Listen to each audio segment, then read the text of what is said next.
The Blues Brothers put Joliet, Illinois on the map. Tonight, someone will steer his or her way into the town's other famous landmark, Chicagoland Speedway's Victory Lane. This town, this night, this crowd, the summer heat wave continues, and it's now time to go trucking.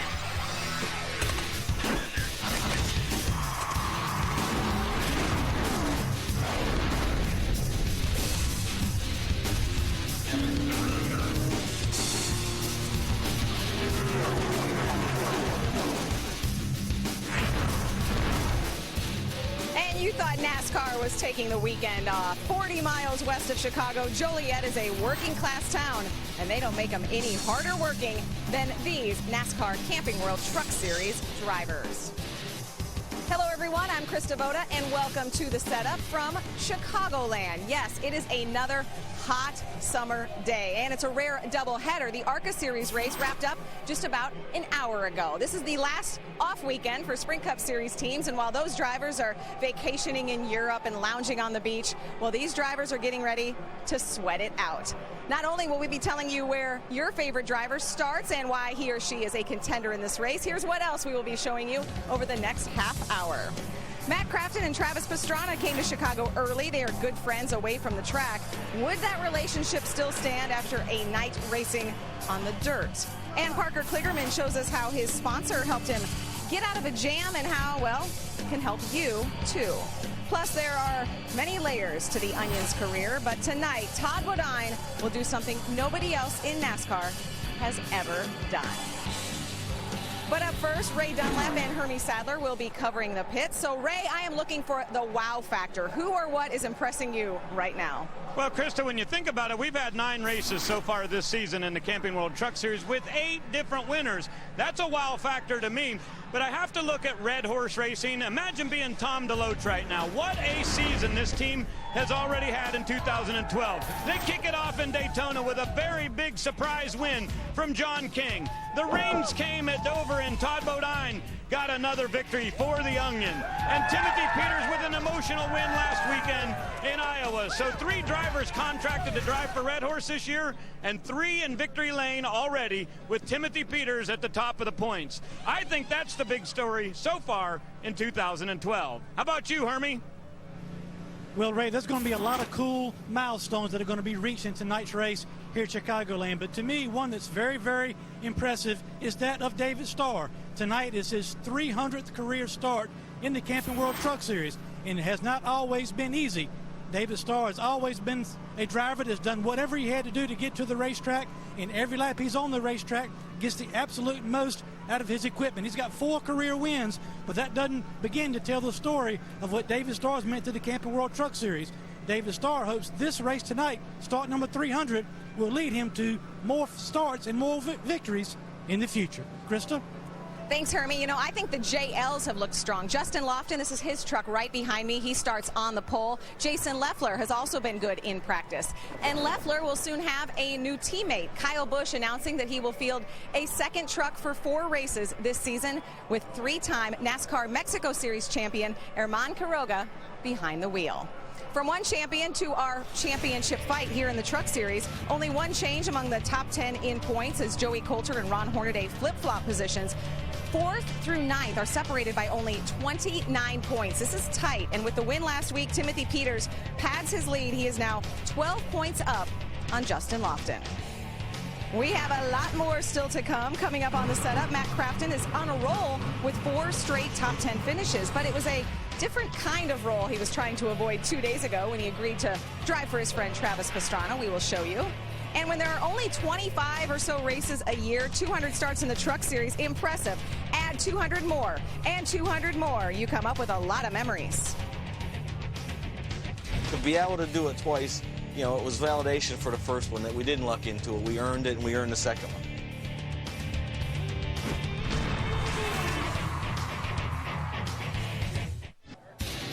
The setup is brought to you by Camping World and Good Sam. Everything for the RV lifestyle, including RVs, accessories, warranties, insurance, and roadside assistance.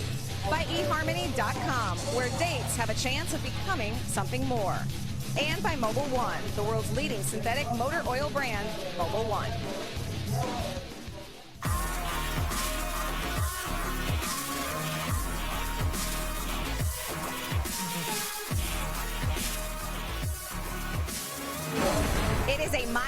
night for Todd Bodine. See those stickers, 200 starts in the Truck Series to go along with his over 200 and then some in both of NASCAR's other top divisions. The only driver to hit that mark in all 3 series.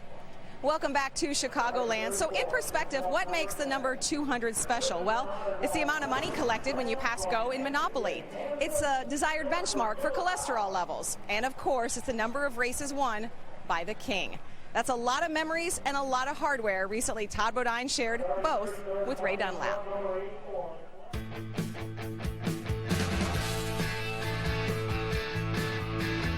This weekend at Chicagoland Speedway, Todd Bodine makes his 200th start in the NASCAR Camping World Truck Series and becomes the first driver ever in NASCAR to have more than 200 starts in all 3 divisions. That's quite an accomplishment, Todd. Yeah, I'm pretty proud of that. You know, I guess it means that I've been around a while and a little diversified to be able to do it in all 3 divisions. Okay, we've got trophies all over the place here at your outdoor patio. I want to know, what are some of your favorites? Well, obviously, the most favorite is the championship trophy. You know, it's hard to get a championship in any series, any division, but this one was special because it was the first one for our family. Jeff and Brett and myself have been in this sport our whole lives. It's all we've ever done. Jeff and Brett came close. They had a lot of seconds and a lot of wins and did a lot for the sport along the way, but this is the one championship that we got as a family. And then a couple of years later, you work it out to have 2 of them. You got 2 on the same table. That's pretty cool. The second one was kind of like validation for the first one. You know, you go out and you win the first one. Not everybody can do it, but, you know, you can luck up. You can get lucky and get some wins and get a championship. But the second one, to be able to do it twice, you know, it was validation for the first one that we didn't luck into it. We earned it, and we earned the second one. Check out this trophy right here. This one's pretty old. Let me get the history about this. This trophy is my very first trophy, my very first win, Dover Down Speedway, 91. I was running third with 3 laps to go. Ernie Irvin was leading, Davey Allison was second, and Ernie blew a motor going into turn 3. Davey and myself came around, got the yellow flag. What are you thinking at this point? You think you got a shot? Well, at this point, it's going to end under yellow. Okay. And I was deathly sick with food poisoning. So I'm like, thank goodness this thing's over. I can relax. We come around, get the yellow. Pace car picks us up, make 1 lap. We're going to come down and get the white flag with the yellow flag. Davey goes down to the bottom of the racetrack, and I follow him down there. I thought maybe something was in the track. Well, he ended up stopping, and I went around him.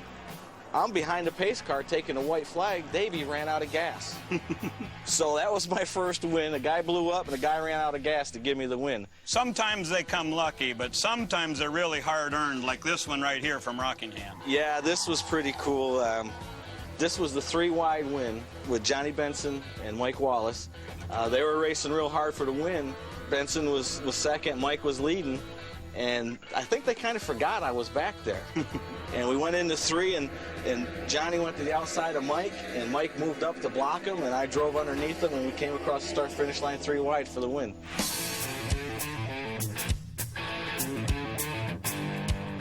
Tell me about Texas, and we don't have room to bring up all those Texas trophies, but each of those a special memory, and each of those wins kind of came in a different way.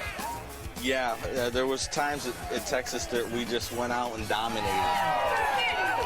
Had the truck to absolutely beat, and there was times we got lucky. Most proud of getting 6 wins at a racetrack. That's pretty hard to do, and you know, Texas has been very good to me. Couple of championship trophies there that I know are very special. Some of your favorites, a whole pile of them back here. All the wins, all the money, all those memories, all of that part is cool. But when you look back on it, how long do you think you would race, and when will you know if it's the right time to say, I've done it all, I've accomplished all I can?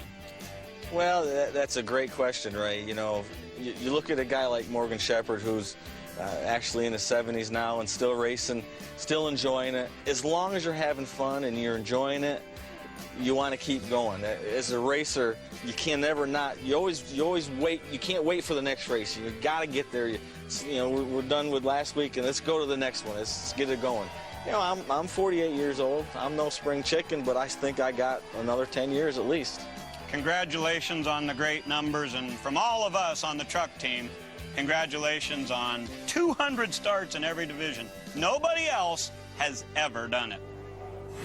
That is so impressive, and so are the rest of Todd Bodine's career numbers. 766 total starts in NASCAR's top 3 divisions. He is 20th all-time in Premier Series starts. He also has 37 wins among those 3 series, 22 wins right here in the Truck Series.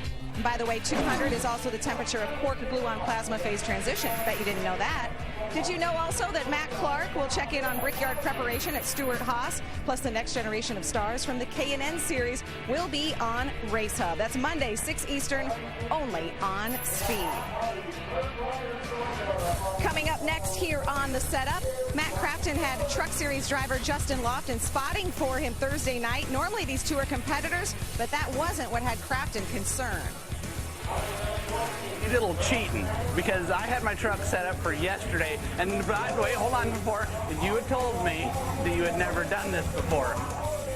Also coming up, Parker Kligerman, a busy guy here in Chicago. We found him in another race this week. We will show you what he was up to when the setup returns.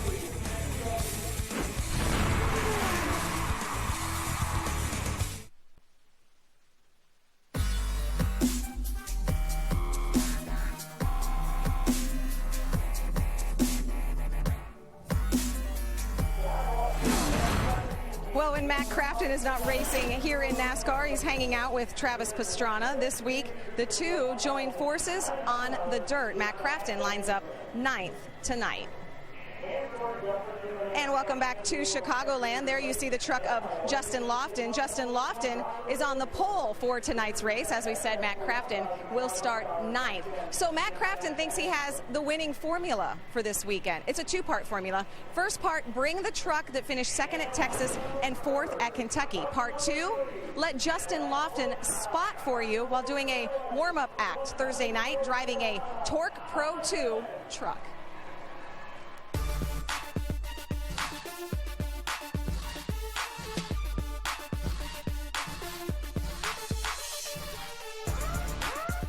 Yesterday when we had the really slick racetrack, we were 2nd fast overall, and today when the track's got so much grip, we didn't change our setup. We're gonna go talk to Travis because I think he did a little cheating from last night from having them change the track because we were fast last night. So now I think the track suits his truck setup a little better than what mine is. So we're gonna go find out.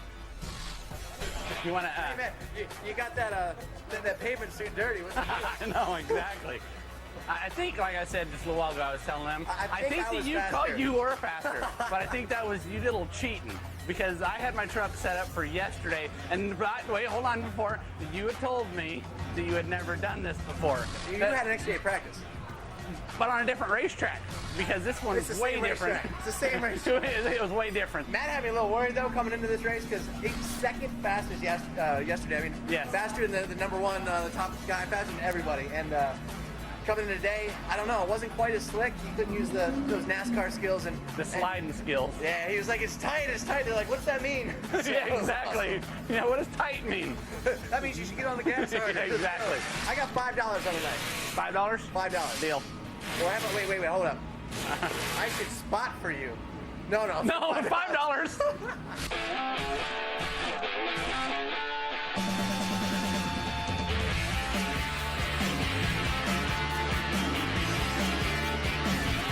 Matt passed the guy in front of him, and Travis was the next truck, and I kept encouraging him. I was like, man, Travis is the next one in front of you, so let's go get him, and unfortunately, that's about the time we rolled over. I think I got a little excited on the radio. He got over the tabletop and threw the doubles really good, and unfortunately, where I was standing, the Jumbotron was like right in my way in the corner, so all I saw was this truck on its lid, and the only one it could be was ours. He finished 2nd. My God, when I turned the thing over, I was pretty close to him. I think that's probably part of the reason why I turned the thing over, because I could see him, and he was in distance where I could catch him. I drove in the corner too deep and rolled it over, but he finished 2nd. That was an awesome show for him. Hey, Matt. Seriously, you. I'm impressed. Thanks for representing Nitro. One Nitro truck had to be upside down for you. Too bad it was me. But no, not at all. I'll take that. Well, Thursday night they were working together. Tonight, it's every driver for himself. Why are we talking about Justin Lofton so much? Well, you get a lot of TV time when you put your truck on the pole. Justin Lofton will start this race with the best view in the house. Of course, second to you at home watching here on Speed. Meanwhile, in Nationwide Series practice today, Danica Patrick was second quick here at Chicagoland. The only driver faster, our very own Parker Kligerman. He's very busy doing double duty this week. He will also race tomorrow, but he wasn't too busy to do this.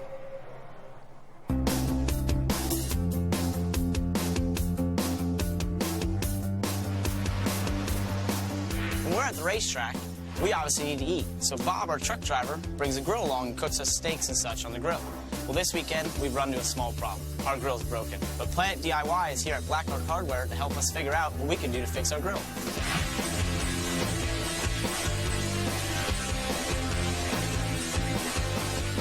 So we made it into Blackhawk Hardware, and I found Jamie from Planet DIY, and she's gonna help me figure out what we need to fix Bob's grill. So Jamie, what can you help me out with? So the first thing you can do is you can go to Planet DIY, which is brought to you by all of your independent hardware stores.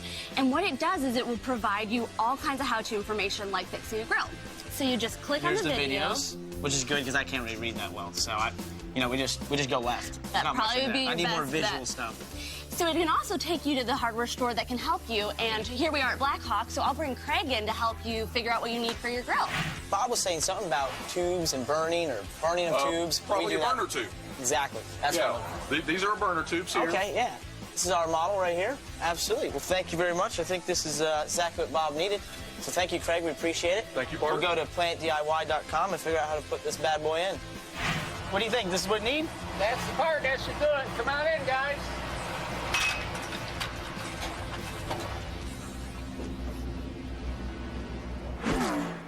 As we said, Parker Kligerman will be racing again tomorrow, filling in for Brad Kozlowski in the number 22 Dodge. Parker Kligerman coming off a Truck Series top 10 in Iowa last week.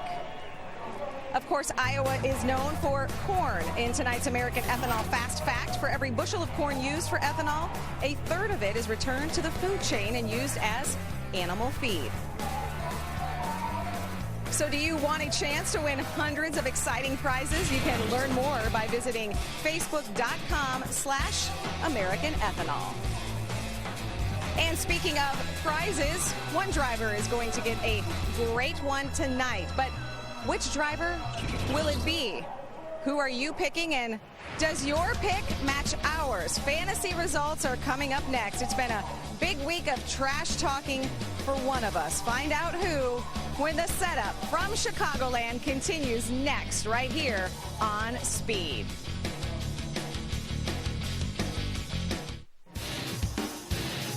The setup is brought to you by Atlanta Motor Speedway. 3 nights under the lights, Labor Day weekend at Atlanta Motor Speedway. Get 2 front stretch tickets for only $99. And by New Auto Stop. It's foolproof, gray is over. We've mentioned a couple of milestones for Starr and Bodine tonight, but keep your eyes on Ron Hornaday. If he completes a certain number of laps, he will surpass 50,000 circuits in the Truck Series. Which lap will that happen on? Oh no, you have to stay tuned to find out.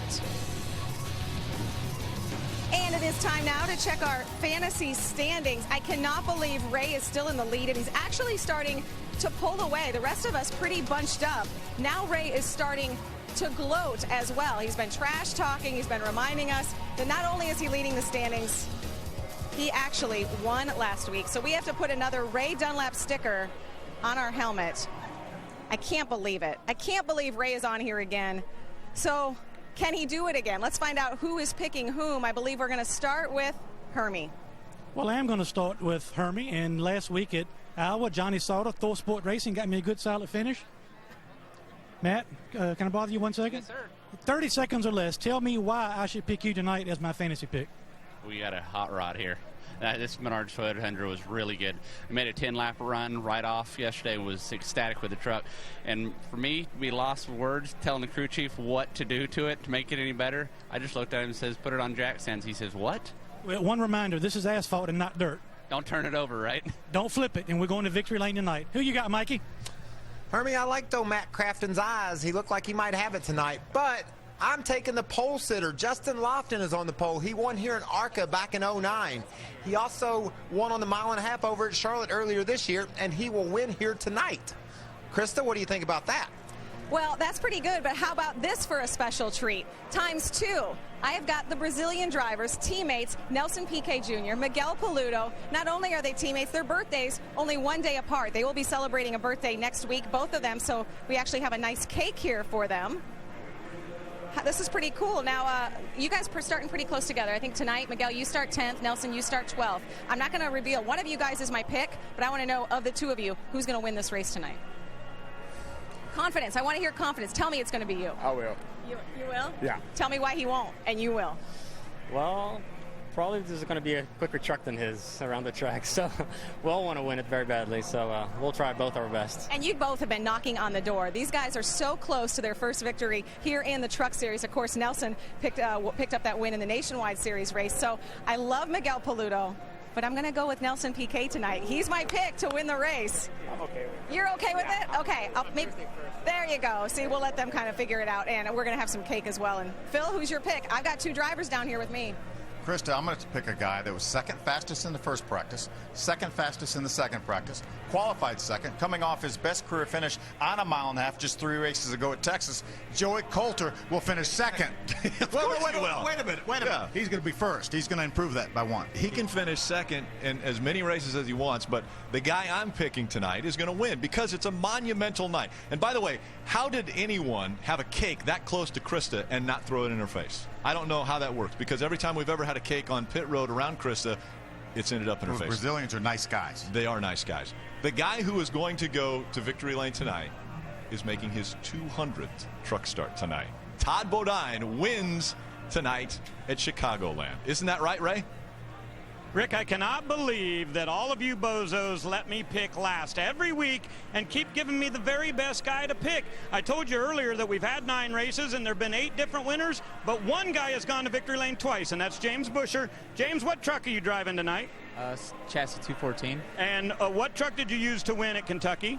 214. How about Kansas? 214. Come on, guys. You got to be kidding me. Busher goes to victory lane tonight. It's in the cards, Krista. I have 2 problems with this. Number 1, I don't think James knew what the chassis number was. I think Ray had to tell him. And number 2, he called all of us bozos. So I don't know about that. If Ray wins again, we're going to have some serious issues here. But, you know, the biggest issue is who will end up in victory lane here at Chicago. West of the loop, the downtown Chicago loop, sits this loop. The American Ethanol 225 starts on speed right now. Chicago is a landmark, rising from the heartland's plains. But it is no plain city. It is a city of highlights in its architecture, through its art, and for its sports. The proud heritage of heart and hustle supports the city bustle. This is a sports man's town because it is a hard-working town. So it's logical that NASCAR's hard-working heroes descend upon Chicagoland Speedway. Talk about running a pickup truck wide open around a mile-and-a-half track at over 180 miles an hour. You better have your hands ready. Or wide as they go down the backstretch. 3 wide. Side by side, they go down the backstretch. American Ethanol 225 is live on speed. And it starts right now. Joliet, Illinois, 40 miles west of downtown Chicago, is the site of tonight's American Ethanol 225. Welcome to the Chicagoland Speedway. If you live in the Windy City, you know how to brave extreme weather and cheer on great sports teams. We have both tonight. Who should you be watching for? Well, some of the drivers are going to the back of the field, including Johnny Sauter. He will have to move to the back, as well as Timothy Peters. There you see Parker Kligerman. He is moving to the back as well for adjustments made to his truck. And we mentioned Timothy Peters. He had to change an engine, so he too will be moving to the back of the field. A year ago, Austin Dillon made his first start here in the ARCA Racing Series. There you see Timothy Peters' truck. He, as we said, going to the back, last week's winner. 8 different winners in 9 races this season. No wonder we love the trucks. We keep things trackside for tonight's opening ceremonies here at Chicagoland. Ladies and gentlemen, at this time, we ask that you stand and remove your hats as the Company E from the 4th Reconnaissance Battalion out of Joliet, Illinois, presents our nation's colors. Ladies and gentlemen, let us please pause to observe a moment of silence as we remember the victims, their families, and all of those that were tragically affected by the recent event in Aurora, Colorado.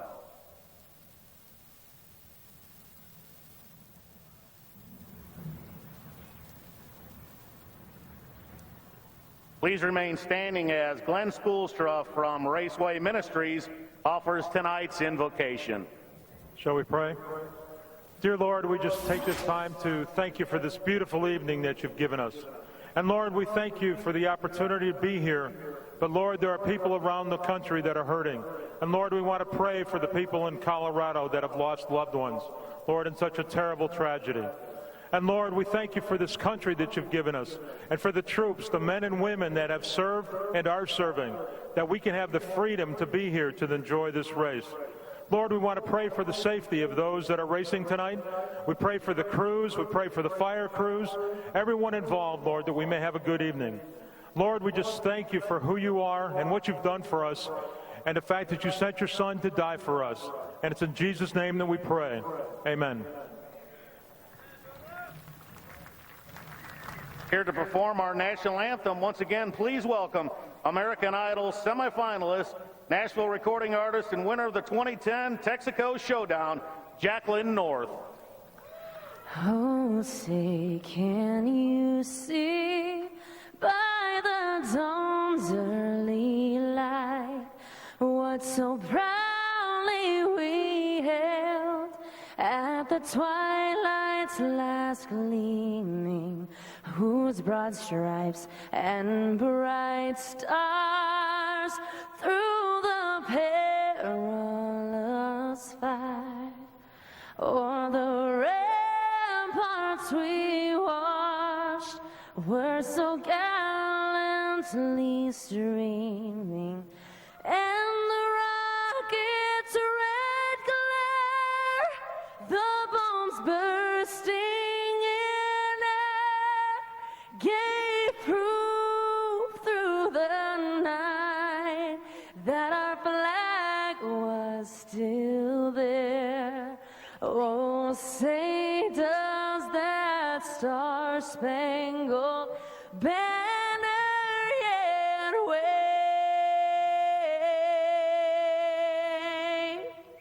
o'er the land of the free and the home of the brave?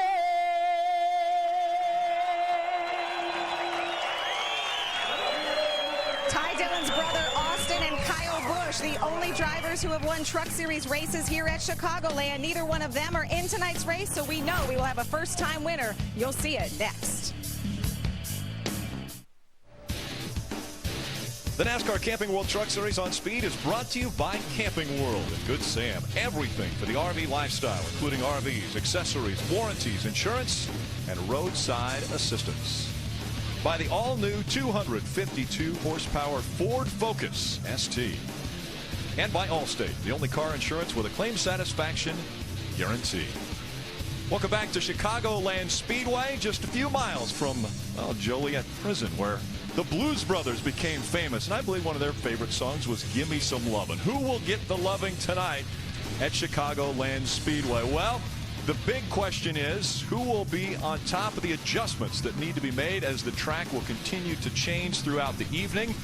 And who can handle the speed at this racetrack, coming off of a short track in Iowa to a mile-and-a-half super speedway here in Joliet, Illinois. Hello, everyone. Rick Allen, Phil Parsons, and Michael Waltrip with you once again. Michael, we talk about adjustments, trying to stay ahead of the track. Who has the advantage in that situation? You know, these crew chiefs are so smart, Rick. They've got these trucks set up on the edge of control here at the start of the race because they know that that's as slick as the track's going to be. Every lap that's run, the track's going to gain more and more grip as the sun settles lower and the track conditions cool off and get so good at the end of this race. So the crew chiefs are going to say, hang on to her for a little while, buddy, and it's going to come to you, and you'll be right at the end. But meanwhile, Phil, hanging on to her at 175 miles an hour down the corner, that ain't easy. Yeah, that's the average speed here, upwards of 174, 75 miles an hour. These are very fast racetracks, and the mile-and-a-halfs make up so much of our schedule. 10 of the 22 races are on mile-and-a-half racetracks. That gives us extreme advantage to the guys that are good on mile and a halves. As a matter of fact, since 2000, there's only been 2 times that the champion did not win a race on a mile and a half. So right now we've got to look at somebody like James Busher. He's already won 2 of the mile and a halves. But the guys that are going to win this championship, are going to fight for the championship, they better figure out how to win on a mile and a half racetrack. And up front, starting at the #1 position, we've got Justin Lofton. And he has also won on a mile and a half racetrack, getting Eddie Sharp his first win. Does he have an advantage starting up front? I just think that team has a lot of momentum, a lot of confidence, and I love what they're doing right now. The pole, he's my favorite for tonight. All right, that means that Justin Lofton's got not only a little pressure on him from up here in the booth, but, well, he's expected to do well starting up front. Let's get the engines fired. We go for the command. Now for the most famous words in motorsports, please welcome the president of Marquis Energy and partner of American Ethanol, Mr. Mark Marquis. Race fans, it is that time. Drivers, start your engines.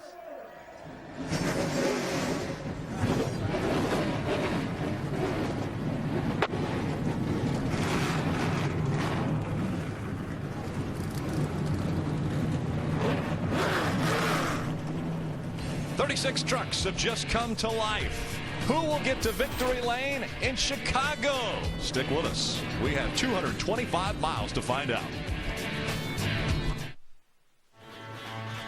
Welcome back. Trucks rolling around the mile-and-a-half Chicagoland Speedway as we're getting ready for 225 miles under the lights.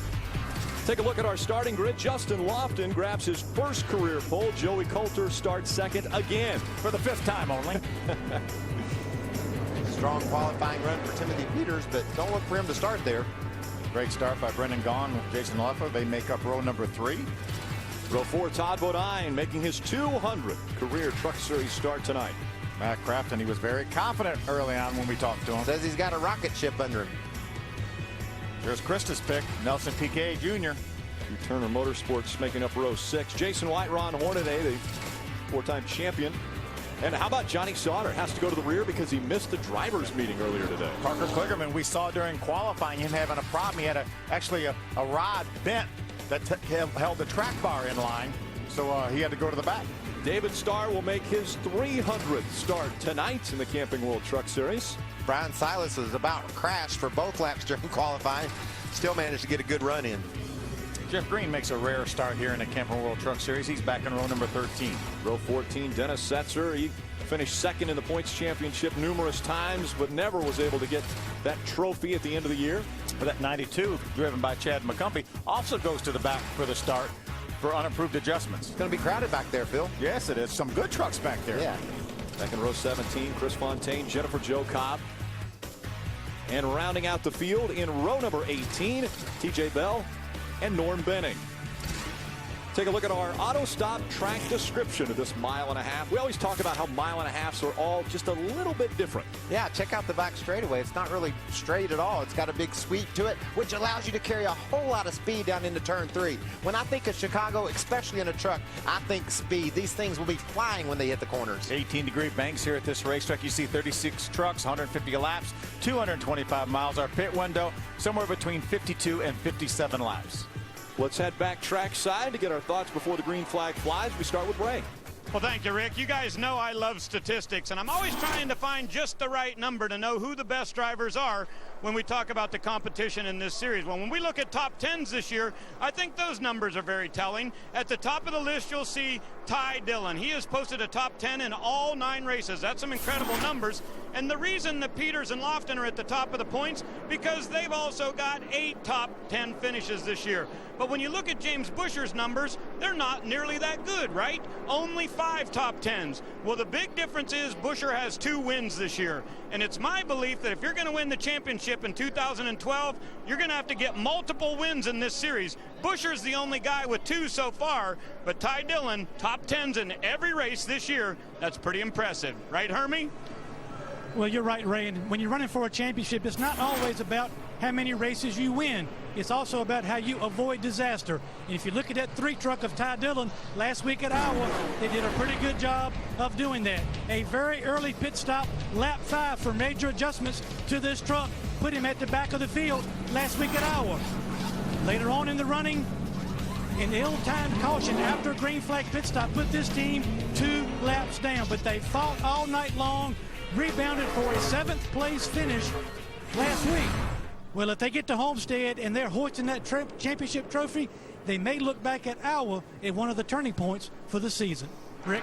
And right now, Ty Dillon currently 3rd in the point standings. He's only 14 points out of the lead. Timothy Peters holds that top spot. Justin Lofton running in the 2nd position as the championship goes. We ride along with a few different drivers, and Mike, I believe we've got the onion. Let's hop in this truck inside the top 10, starting 7. Todd Bodine looking for a milestone win. No driver has ever won in his 200 start, but Todd's won 12 times on mile and a halves. He likes where he's setting. We're also going to ride along with Brendan Gaughan in the South Point Casino Chevy. Brendan was 4th last time out on a mile and a half at Texas. He's a 6-time winner on mile and a halves. He will be good tonight. Look for him to go and stay up front. He starts from the 5th spot. Let's ride along with Jason Leffler. Leffler has raced in the Cup Series and the Nationwide Series here. This is his first Truck Series start. He has a fast truck driving for Kyle Busch Motorsports. 4 top 10s in his last 4 starts. He's on a row. He rolls off in the Dollar General M&M's Toyota. Ray and Hermie both told us about Ty Dillon. Top 10s in every race this year. A great recovery last week. He will start his Bass Pro Shops All-State Chevy from the 3rd spot. Pace car makes the hard left turn onto pit road. That puts the field back in the hands of Justin Lofton. He will bring the field to the green flag for the first time in his career as they work into the trioval. Green flag goes in the air. We're underway from Chicago. Look at Ty Dillon. He moves to the high side. Usually we see people peeking down to the bottom when they're starting on that inside row. He took advantage of a little bit of a lazy start by Joey Coulter and drove up to the outside of the 22 truck. We were talking to Justin Algar, who joined us up here for the ARCA race in the booth, and he said there was outside was about 0.2 of a second faster for the Nationwide cars. A lot of grip up there on the outside. Brendan Gaughan makes a great move on the start. He's up to 2nd. He's running that higher line. There's a shock. Yeah, if you're going to say that the top side is a couple tenths better, I'm going to go ahead and put all my money on Brendan Gaughan because he loves it up there. He knows how to run the top side of the racetrack. So if there's an advantage to running high, he knows how to take advantage of that. Joey Coulter looks to the inside. They're side by side for 2nd. Coulter has the advantage as they come out of turn number 2 down the backstretch. But here comes the momentum of that 2 of Brendan Gaughan. And it's 3 wide behind him.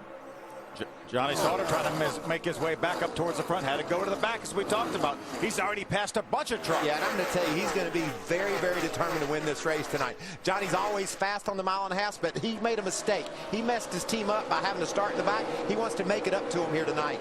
Talked about how fast that high line might be. Well, that's exactly what Timothy Peters is taking advantage of right now. Running the higher line, trying to work his way from the back to the front after an engine change earlier. He's bringing Parker Kligerman with him. We had 3 strong trucks that went to the back for this start. Talk about momentum, Rick. Look at Peters as he gains on Sauter down the back straightaway because he runs that higher line. Johnny gets in the corner a little bit better, but man, Timothy's able to really take advantage of the exit. Battle for 7th here. Crafton on the inside. Cale Gale on the outside. Gale has the advantage as they work their way back into 1. Sure, I'm impressed with this Cale Gale kid. Every week he gets better and better. Brandon inside the top 10, strong every week. So look for him to be a real factor before this night's over. Kligerman looks to the inside of Timothy Peters. Again, Kligerman, Johnny Sauter, and Timothy Peters all starting at the rear of the field because of different reasons, but working their way up to the front early in this one. 4 laps of 150 and already a lot of position changes. Yeah, Matt Crafton able to get that spot away from Cale Gale. There's Miguel Paludo, the 32, right behind Cale Gale. Those 2 Brazilians couldn't figure out who they wanted to win this race in the pre-race, but they both have strong trucks. It'll be fun to watch them battle all night. Side by side, Timothy Peters making his way on the high line. Those 3 good trucks that started at the back, they're kind of working together to make their way back up towards the front. You see Johnny Sauter to the inside of Paulie Haraka. He's going to bring Peters and Kligerman with him. That's kind of fun to watch those 3 parade their way up through this field, and they are doing it fast times, even though they're marred back in traffic. Already out in front by a second is Justin Lofton. He has a 1-second lead over Brendan Gaughan. Joey Coulter runs 3rd. Leffler and Ty Dillon, your top 5. There's the gap between 1 and 2. Early in this one, just 6 laps into the 150. And you see side-by-side racing. Hornaday on the inside of Miguel Paludo. Hornaday makes a strong move through the center of the corner. He drives that 9 truck down in the turn harder than I think anyone. I don't know how he makes it stick, but he always seems to make up ground. Oh, trouble. The corner. They make contact. Into the wall, and we see some smoke coming out of the right side of that 32 of Paluto. As the contact was made, both went into that wall. He didn't have him cleared. He just moved up the racetrack. Miguel Paluto was there. You see the smoke already from the 32 of Paluto. He may have more damage than Hornaday in this situation. Yeah, and he's got to watch that right front tire. I'd like to see him get to pit road. If that thing rubs, it'll blow out, and his night will be over. And it's rubbing bad enough where he has to come to the pit. You see him working his way down to the bottom of the racetrack. Obviously, the smoke coming out of the right side, and he works down, way up. I think. Oh, we got a caution. So the caution comes out on lap 8 of 150, and there you see the 99 of Brian Silas. He's spun that baby around, and we watched him qualify and talked about he was about to spin around then. Thing must have been really loose, and he couldn't hold it here in the race. Look at all the damage to that Duraline Chevrolet for Miguel Paluto. Watch this now. This is reason for the caution coming out. He had a truck behind him. Looked like maybe Chad McCumbee behind him. I don't think there was any contact. Hermie, what's going on down there in the pits? Well, before that contact with Hornaday, Miguel Paluto said the truck was too tight. The bad news is, after the accident, he hit on the right front enough to knock the steering off center, which means obviously the toe is out. So they're going to come. They've already put right side tires on this stop, or in the process of doing so. Then they'll have to come back for a couple stops to try to check the toe. But tough break for Paluto. He was inside the top 10, guys. Yeah, they were running for that 9th position. Take another look at what happened when these two trucks got together. Hornaday trying to make the pass. He just comes up, doesn't have Miguel cleared, and that sends both trucks into the wall. Hornaday was lucky. He just caught it with the right rear, almost drug the right front into the wall, but not quite. Paluto, however, has got a lot of damage. See, Ron Hornaday actually stayed on the racetrack that time. He may be pulling up beside a Cale Gale to have him look at it. Or maybe just wandering over so his spotter can get a good view of the right side of that truck. Looks like some damage back to the right rear bumper, but all in all, not much damage. Dennis Setzer gets the Aaron's lucky dog, so he'll get a lap back after we've completed 8 of the 150 laps here in Chicago.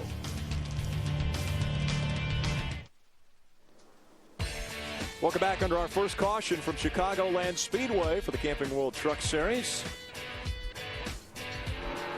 And already, we've had a few tweets. Delana Harvick actually retweeting Ty Dillon, who, by the way, is in the truck. She said, well, we are, and Keelan will be cheering on Uncle Ty as far as who's going to watch the trucks on speed tonight. You know who else is watching Ty? Is Pop Pop. Pop Pop, well, his father, who's spotting. He's a Pop. Yeah, that's Pop. And then Pop Pop's Richard Childress, and he's here too, it sounds like. There's a lot of eyes watching the Truck Series tonight. Let's go back down to pit road and Ray Dunlap. Hey, Rick, real quick, I just wanted to update you. Most of the guys on my end saying they're very tight in the center of the corner. And typically with this tire combination at this track over the last couple of years, this race has progressively gotten looser, and much looser. So we'll keep our eye on that tonight. But many of the crew chiefs reminding their drivers right now that we've got to get all that Hoosier rubber worn off of the track that they put down from the ARCA series and get the Goodyear rubber back in before we have a good feel for it. So they felt like it'd take 6, 8, maybe even 10 laps before they were totally sure the track was Goodyear. Ray, I think you're exactly right on the racetrack getting looser and looser. Typically, as the racetrack cools off, it will gain grip. They work so hard on planting the front end of these trucks that's what gets the grip sooner. And Ron's truck just wasn't planting the front end there. You could see just wandered up the track a little bit. I think maybe he expected Miguel just to give up the spot. You could see it wobble a little bit there as Ron exited turn 4. Didn't just needed a bit to have him cleared, but wound up taking them both into the wall. Hermie, it looks like Johnny Sauter running in the 15th spot right now. How's that team doing? Well, it doesn't sound impressive until you remember, Rick, that he started in the tail end of this field due to missing the driver's meeting. So far, like a lot of other drivers, he is tight, but the further he gets up in the running order, look for that truck to get better and better. Oh, yeah, and he's on a mission. Guarantee you don't want to let your team down. Miss the driver's meeting, start in the back. He wants to prove to them tonight that that was a mistake he won't ever make again. Well, right now, he qualified 15th, and he's running 15th, so he's about even. 20 spots in 5 laps? Are you kidding me? Yeah. Green flag back in the air, side by side. Gone on the inside, Lofton on the outside. A drag race into turn 1. We know how much Brendan likes that high side, and he's not going to be able to grab it. Lofton's taking it away from him, so it'll be interesting to see if he can make a move down low. 3 wide behind him, and Timothy Peters in the 17 making the move on the outside. Timothy Peters is another guy that wants to get to the front in a hurry. They changed engines in practice that relegated him back to the back of the pack. Brennan looks like he likes the bottom side okay too. He's able to run side by side with Lofton, but Lofton's going to lead this lap. The entire lap, they're side by side and separated by about a foot when they cross the stripe. Keep an eye on that 22 of Joey Coulter. He was able to push Brendan Gaughan past Justin Lofton, and Gaughan's got the lead. Gaughan out in front at Chicagoland. Brendan Gaughan very good on the mile-and-a-half tracks. We heard that of his 8 career wins, 6 of them have come at mile-and-a-half tracks. 4 of those came at one track, and that was Texas. Those two trucks, Phil, got together getting into turn 3. It looked like maybe Jason White was on the inside of Hornaday and didn't quite have him cleared, and Ron hit him. Take a look at what happened. Made it 3 wide. Jason went down on the bottom 3 wide here. Let's see if when they get down the corner. It did. Ron Hornaday made a slight bit of contact with the rear of that truck, and that slid him way up the hill. Jason White, that is, in the 23 truck. They've been arguing over that spot ever since that happened. You can see Jason's lost a lot of ground. I think him and Hornaday had a disagreement there. And Johnny Sauter stuck in the middle of a 3-wide battle with Jason White on the outside. How about Parker Kligerman all the way down in the apron? He was one of the trucks that came down pit road during that caution flag. That's why the fans love these trucks, man. Look at this battle. This is so early in the race, but they know they got to go. These races are short. Can't be giving up any space. Oh, he takes him into the wall. Johnny Sauter took him in the wall. Johnny didn't have him cleared. That's another one of the Turner trucks. Miguel Paludo's teammate, Nelson Piquet Jr. Nelson Piquet Jr., a lot of damage to the right side of that truck, and he's slow on the high side of this track. He's going to make it off turn 4 onto pit road, I believe. Hard left turn, he makes it there, and you see the damage to the right side after smacking the wall. Looks a lot like that 32 truck, doesn't it? You see Johnny exit the corner there. Johnny just kind of like Hornaday. He just moved up the hill and just didn't give PK enough room here. And look how far alongside PK was of Johnny Sauter. I'm not sure Johnny even knew he was there, whether his spotter towed him outside or not. But check out this move he makes. This is smart. I got to get to pit road, lets all the traffic go by, and then jams on the brakes and makes it to pit road. See what kind of damage he's got. Looks like quite a lot. Herbie. A lot of damage to the right side of Nelson Piquet Jr.'s truck. You guys saw it into the wall. They put right side tires on, working a little bit of tape on the right front fender, but this truck is damaged. He will not be competitive for the rest of the night. And a little bit of debris came off of that truck when he hit the transition coming off of turn 4 and onto pit road. I wonder if NASCAR's taking a look at that, because once the trucks decide to make their way onto pit road, that debris is going to be right there. See Ty Dillon move to the inside of Ty Bodine. That's a battle for the 6th spot. Phil, you talked about the high speeds. We just saw 182 miles an hour, the speed when they entered the turn there. Can you believe that? Yeah, very fast. They're only 18-degree bank here. This is not a 24-degree bank track like a Charlotte or a Texas. And we talked about adjustments, and these teams will have to make those. You saw that sun shining brightly down on the racetrack. As that goes down, these trucks will definitely handle differently. So it'll be important for the crew chiefs to understand what kind of adjustments they're going to make as they race into the night. Ty Dillon running in the 6th spot. Out in front, Brendan Gaughan still has about a 0.3 of a second lead as we see side-by-side racing once again. What about our man Miguel Paludo? He's got his truck patched up and competitive. That's awesome to see. Didn't throw his race away early in the going. How about the 81 of David Starr making the move by the 13 of Johnny Sauter? Yeah, good run for David Starr, and career start number 300. Put him into the inside of that 13. Johnny's kind of faded here. Ran out of steam as he got up toward the top 10. And may have some damage, you know, that may have moved the rear end around on that truck when he made contact with PK. 73 of Rick Crawford also trying to move up to the inside and take that spot away. Look at Paludo around the outside of Kligerman. Likes that high side. He was up there when he got punted into the wall earlier, but this time he makes a clean pass on the top. And here comes Dakota Armstrong in the back of this pack. But Dakota Armstrong, what a great performance he put on in Iowa a week ago. Just didn't get the finish as what he had showed in practice, qualifying, and that beginning part of that race. And we talked about out at Iowa how important it was for that young man to get that finish. He deserved it. He had a fast truck. Would have been cool to see him pull off a top 10 finish with the kind of truck he had, but unfortunately got tangled up with another truck and had a pretty big crash. Gap closed once again between race leader Brendan Gaughan and Joey Coulter running second. 2 RCR trucks right up there running 1-2. The third RCR truck, Ty Dillon, back there in 6th. And he's got his hands full with Matt Crafton. He's looking up under the 3 truck. Ray, what's the 2 saying? Leading this race, it's got to feel good for Brendan. Absolutely, and that South Point Chevrolet is really good on entry, but when he gets to the center, he said he has to lift just the tiniest little bit. He was wide open in qualifying. He said right now lifting a bit in the center, so I assume that means he's a little bit tight. You know, when you're tight, the higher you go, it seems to help your truck turn. Higher turns better, higher turns better. And we know there's a lot of room out there to race on the high side, so it'll be interesting to see how Brendan adjusts his line to accommodate that truck. Right now, the 22 of Joey Coulter has been following right in the tire tracks of Brendan Gaughan. The top 2 separated by 0.2 of a second. Tomorrow night, step into the wind tunnel as Dave Despain takes on the hottest stories in racing and trades a little paint with the biggest names in the world of motorsports. Don't miss Wind Tunnel with Dave Despain tomorrow at 8 Eastern, live on Speed. Dave Despain knows a little bit about everything. A whole lot about everything. A whole lot about everything. Of motorsport. I love watching trading. I love watching him trade paint. I think Nicky Hayden's going to be his guest, so that should be interesting. He's from Owensboro, Kentucky. You know, Dave likes 2-wheel guys. He does. He's a two-wheel guy himself. He is.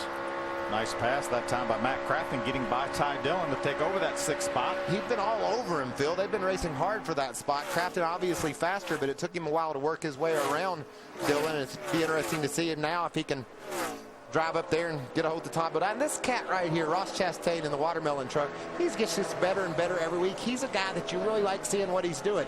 He's improving, fast, running in the 12th spot right here, racing hard with Jason White. I like Chastain. I like what he does behind the wheel. Just needs a finish that is indicative of the way he's running. Exactly. And he deserves it too. He's had some engine failures, some problems with the truck, but week in and week out he's able to run strong. Mixing it up with a veteran like Jason White, that's got to feel good for that kid. Sure does. I was talking to Ross early in the garage here, and I said, how's your truck? He said, well, it's driving good. I just don't seem to have the speed that I need. I said, well, wait, if that thing's driving good, wait till the race and then it'll come back to you. And right now, he's battling door to door with the 23 of Jason White. White's going to take the spot on the inside. Didn't put up too hard of a battle. He just slipped in behind Jason White to see how maybe Jason was beating him and can continue to battle toward the front. You could see how much faster Jason is, but it took him a long time to figure out how to get around Ross. I think it was smart by Ross not to race him too hard. We're only 30 laps into a 120-lap race. Let's make sure we get to the finish. Then we'll worry about racing somebody hard. We've seen some great examples of not caring about when the finish is. Let's just get it done right now, and the result has been damage. The gap between Brendan Gaughan and Joey Coulter, almost 0.8 of a second, but I think the real story has been the guys making the move from the back to the front. Ray, how've they done? Well, Timothy Peters has done fantastic, I would say, Rick. By lap 15, he had worked his way up into the top 15, and now he is all the way up to 9th in that red number 17 Toyota. Now, he said he's not bad in 3 and 4, but just a little bit snug in 1 and 2.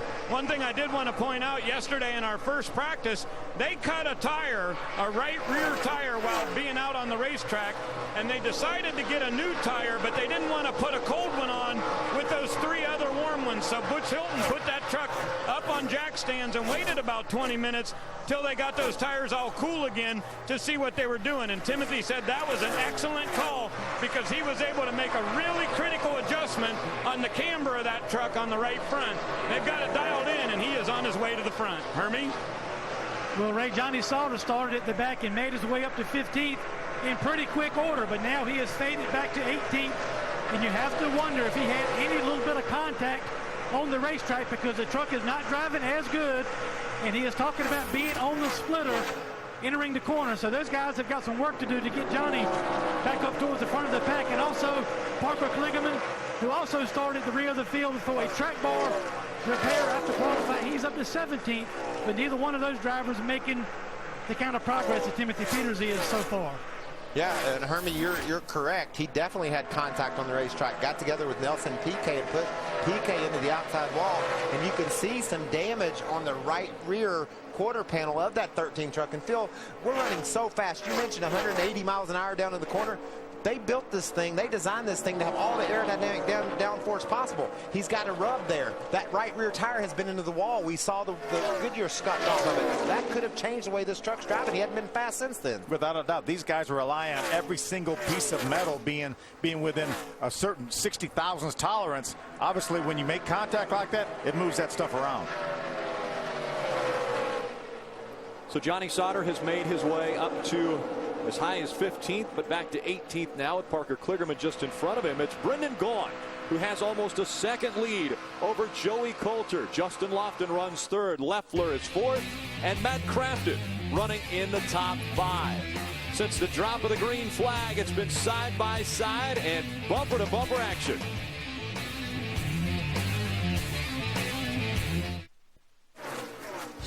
Next Saturday, the battle is on at Indy. 43 drivers will set their sights on one of racing's biggest prizes. But at these hallowed grounds, heartache and disappointment are guaranteed because only one gets to kiss the coveted bricks. Live coverage from Indianapolis begins next Saturday, 9:30 Eastern on Speed.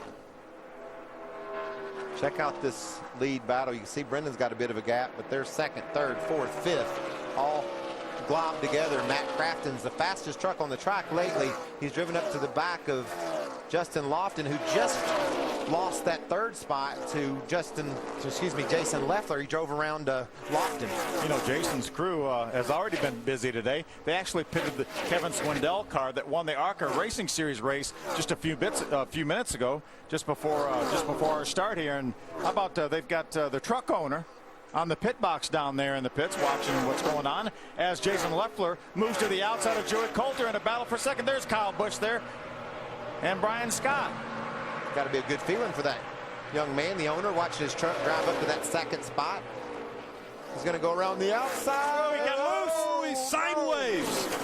He hangs on to it. How about that? And the 68 gets loose, wiggles in front. So Clay Greenfield catching that 68, and I'm guessing right now the 18 of Leffler catching his breath. Well, that was an aggressive move. He went around the outside of, or the inside of one truck and tried to go around the outside of another. That was a mess. And making its way onto pit road now. I think he thinks he has a flat tire right here. Actually, scheduled pit stop. We've run 43 laps here. These guys are getting very close to their pit window. Obviously, Jason Leffler in his pit window. Decided this is a good time as any, and also following him behind there is the 17 of Timothy Peters, and we've got damage to the right front on Jason Leffler's truck. That is significant damage, and he misses his pit. Drives past his pit. And Phil, you can't, that has to be fixed. He needs to get that downforce on the front end. Ray, what's going on with the 17? Well, I told you snug in the corner in 1 and 2, so they're making air pressure adjustment there. But other than that, Timothy Peters says it gets better on the long part of the run. He's able to roll the center better. So they'll pit here. That was lap 44 for Team 17. Man, everything was looking great for Kyle Busch on the pit box. His man drives past into second place down the front straightaway, goes into turn 1, throws it all away. Ray. Matt Crafton not happy at all with the way his truck enters the corner. So they're going to take a pretty big swing at this one, air pressure-wise. I don't see any wrenches in the back there, but Crafton not good entering. Hermie. Johnny Sauter on pit road, obviously unhappy with the way his truck is driving. Too tight, and also down on the splitter. It's air pressure adjustment for Johnny Sauter. The 18 this time hits his spot on pit road.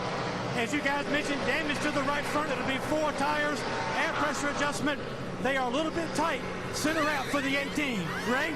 Really tight in the center and loose off for Todd Bodine. As he came in, he missed his pit.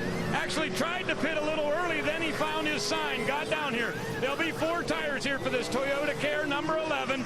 They'll make that adjustment. A little bit of a hang up on the left front, and he'll be down and away. The 6 truck of Justin Lofton talking about the fact that he's loose in and loose off. He's okay in the center, but they need to make a fairly good chassis adjustment too. Lofton, by winning the pole, got the number 1 pit stall. He'll come down to the attention of his crew, and you may notice a little different paint scheme on that. He's got some orange on the sides of that this week. The 2 of Brendan Gaughan, they're going to have to help him get a little bit looser. He was tight, so they're going to go up on the right side air pressure, and also 1 round of track bar on that South Point Chevrolet. The 3 truck is searching in the upper grooves to try to find a faster way around. It'll be 4 tires and fuel and a little bit of an air pressure adjustment. adjustment. The 3 swings in. He's 2 pit stalls ahead of his teammate. The number 2 truck getting his left sides done, so Brendan Gaughan should be out of here fairly quickly. And right behind him, we see the number 23 Gunbroker Ford drop in. He had to really get a close call there with Brendan Gaughan. They make a track bar adjustment, and all these trucks done with their service. Here comes Hornaday, Hermie.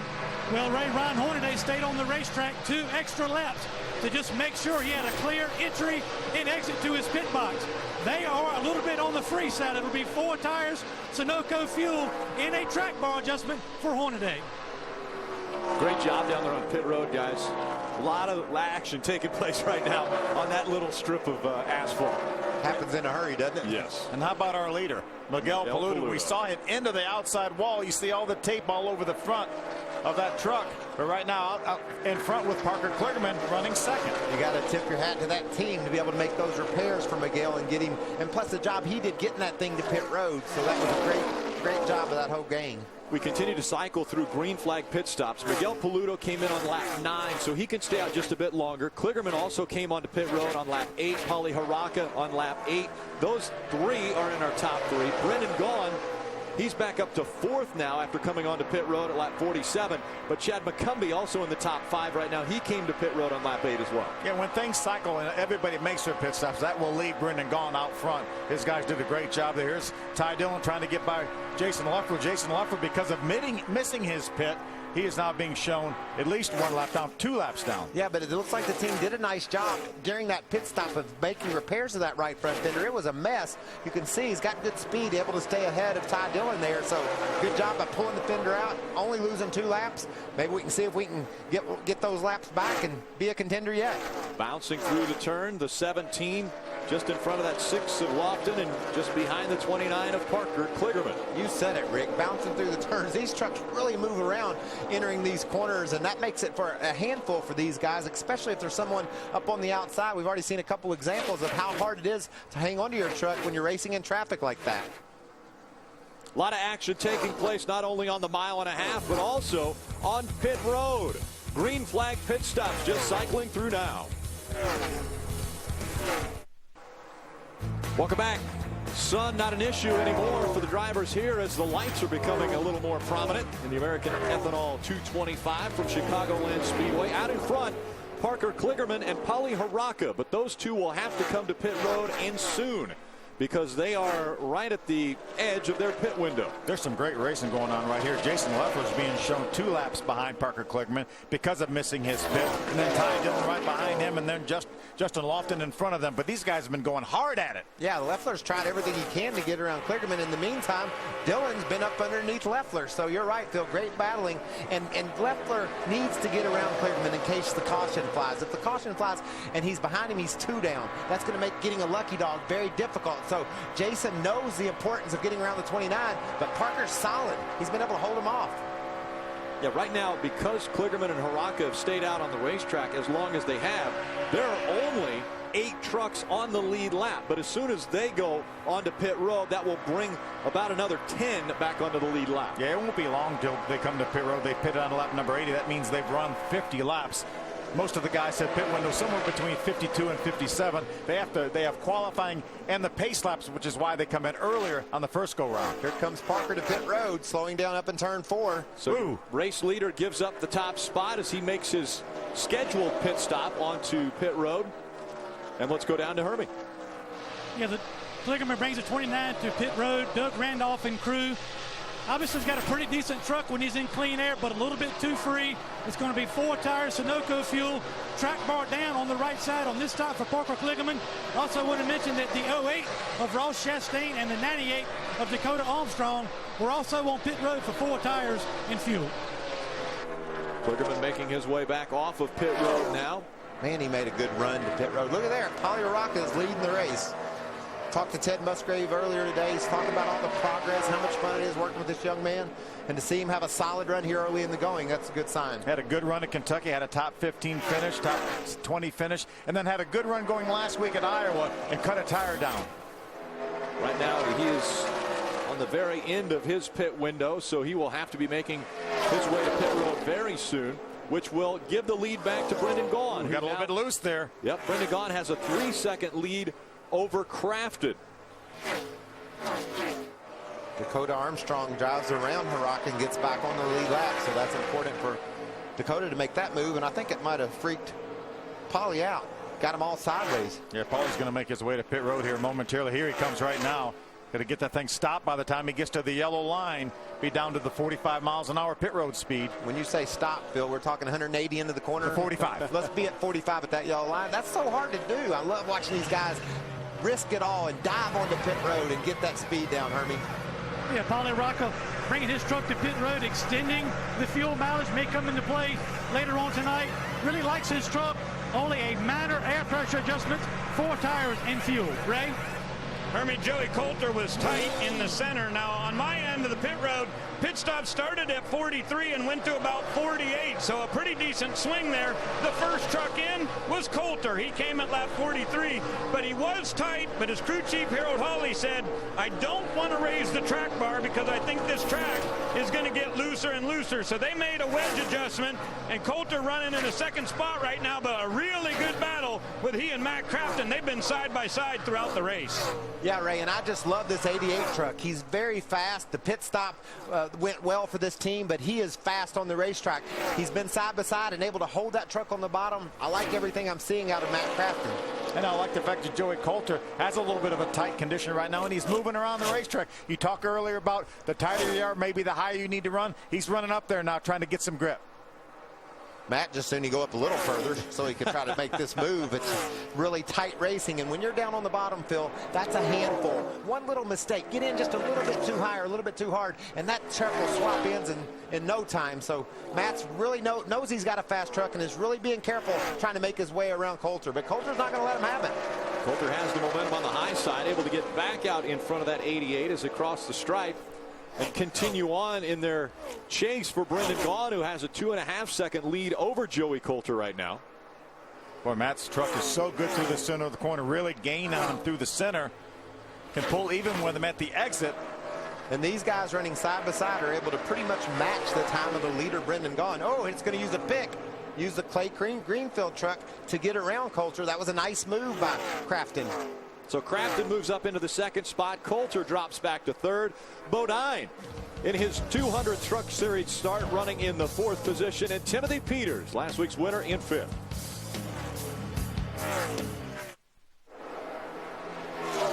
Welcome back. Still out front, Brendan Gaughan has a 2.8 second lead over Matt Crafton. Then running in the 3rd spot, Joey Coulter, 3.7 seconds back. Todd Bodine in the 4th position. He's a little over 5 seconds back. And Timothy Peters in the 5th spot is 6.5 seconds back. And he was the fastest truck that last lap, ran a 32.11. Second fastest was a 20, Brendan Gaughan.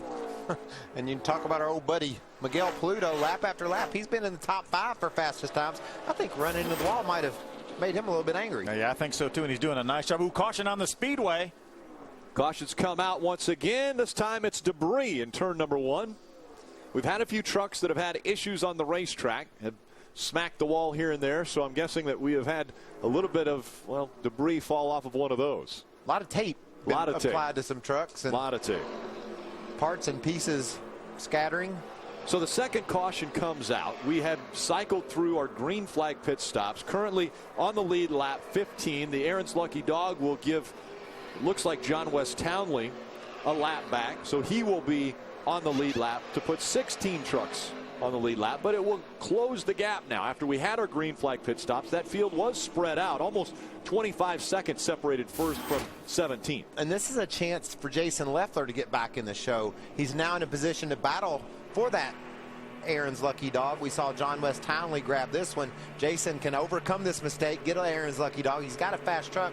It's not quite as fast as it was earlier before he got that right front fender messed up, but the team did a great job repairing it. So see if he can parlay this caution into giving him a chance to get back in this game. Yeah, he's been running along with Ty Dillon. Ty's in the 7th spot, so that's about where his truck landed. Unfortunately, 1 lap down there. So as you mentioned, he's probably the fastest truck of the ones that will be 1 lap down. We talked about milestones at the beginning of the show, how Todd Bodine was starting his 200th truck race, the only driver to have 200 starts in the top 3 series. We've also talked about the 300 start for David Starr, but how about reaching the 50,000 laps run in the Camping World Truck Series, Mark, that Ron Hornaday is doing right now on this very lap. Wow. That's amazing. That is amazing. And you know, he's been fast for about all 50,000. Oh, yeah. He's amazing. Obviously a 4-time champion in this series. He has the most wins of any Camping World Truck Series driver. His name is all over the record books. And right now, onto pit road, Brendan Gaughan leads a long line of trucks onto pit road. Hermie. Rick, James Busher was the first on my end of pit road. It'll be fuel only and a track bar adjustment. The truck is too loose. Something interesting James said. He said the track seems to be losing grip. Very surprising as the sun goes down. Ray? Brendan Gaughan said he was pretty happy with his balance, but Jerry Ken and his crew chief said we're going to go down around on the track bar. That's at the top of your screen. Matt Crafton said he needs a better balance, wanted to make sure they got plenty of fuel in that thing. On the right, the number 6, our pole setter, Justin Lofton. He is in pit stall number 1. All these guys get their service. Looks like Lofton and Crafton had a pretty good battle, and the 2 first off of pit road. Only saw a couple of guys actually take on tires. Yeah, Joey Coulter was one of those guys. Remember, they started the weekend with 4 sets. Used one up in practice. That may be his last set unless he put the tires back on. He took off. Pit strategy taking place at the halfway point of this one. Under our second caution here at Chicagoland Speedway, and Brad Keselowski not here at the track said, well, I'm at crew chief Paul Wolf's wedding tonight, looking for some updates from the trucks from Chicago on speed. Any helpers? Well, of course, Michael, you and I have been tweeting, and I know there's others that are tweeting. Yeah. He's running the top 5, his guy. So his guy's doing well. Parker Kligerman driving the 29 truck owned by Brad Keselowski.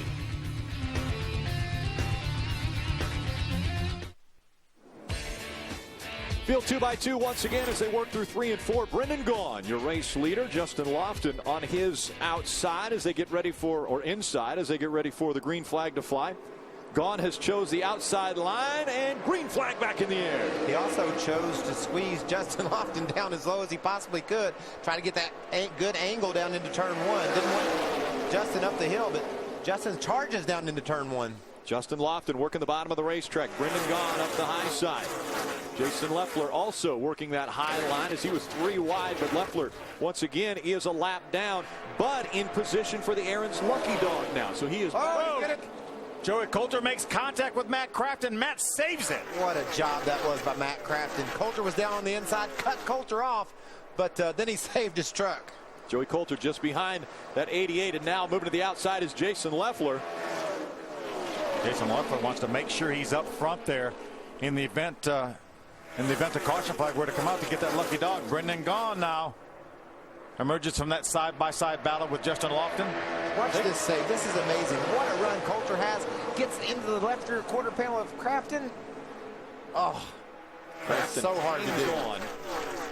Give Coulter a lot of credit, too. He went down on the apron and got on the brakes to give Matt a break, but he did not expect Crafton to come down on him like that. Well, that was set up. Ty Dillon was on his outside, so he looked like they were racing. He was going down, and there was already a truck there. More contact. Looks like David Starrs had his left front fender hung into something or somebody. He definitely smoked from that left front fender. There's Ross Chastain right behind him. We're hearing there was contact with a 13 truck. A lot of damage to David Starr's left front corner. A lot of tire rub there. You hope that it's on the top of that tire and not the sidewall. Yeah, that's really going to hurt the downforce in that truck. Remember, speeds upwards of 180 miles an hour on the straightaway here. You can see Ross Chastain had a big run up on the outside of David Starr. David cut him off. It looks like Ross is going to be able to. Ross is sideways, trying to hang on to it. He will. Oh, what a job. These guys can drop the heck out of these things, can't they? How about Cale Gale? So you guys do that. While you're doing that, I'm going to go on by. Well, and Armstrong also making the pass. Ross Chastain's just trying to get his breath. I mean, he wrecked 2 or 3 times in that turn and never lost control. That was an awesome job. Check out what happened to David Starr. Look, left side of your screen. Johnny Sauter comes up the hill again, makes some contact. That's the second time we've seen that happen. Johnny squeezed Nelson Piquet Jr. in the wall coming off of 2 earlier on. Well, we talked about him starting in the back and being determined to make his way through the field so he could redeem himself from missing the driver's meeting. He's been very aggressive. And Nelson Piquet Jr.'s race is over because of a move that Sauter made, and then he hangs into David Starr there. Looks like David might be able to survive this. He's going to need a pit stop to work on that left front, though. David Starr currently running a lap down, but in the 20th spot. Again, Jason Leffler running in the 18th position, and currently he is the highest scored truck, 1 lap down. So if the caution would come out, he would get the Aaron's lucky dog. Well, we saw that run that Joey Coulter had actually in the corner. He was able to drive by Matt Crafton to take over that 5th spot. Jennifer Jo Cobb out of control. Grabs it down on the apron. So a little bit wild there, and the caution will come out once again. So the 3rd caution has come out as we've just completed the 82nd lap, but there is the 10 of Jennifer Jo Cobb. That's a pretty darn nice save right there, too. Girl can drive that thing. That was out of control. She's able to keep it out of the wall and keep it heading in the right direction. Something happened to Bush.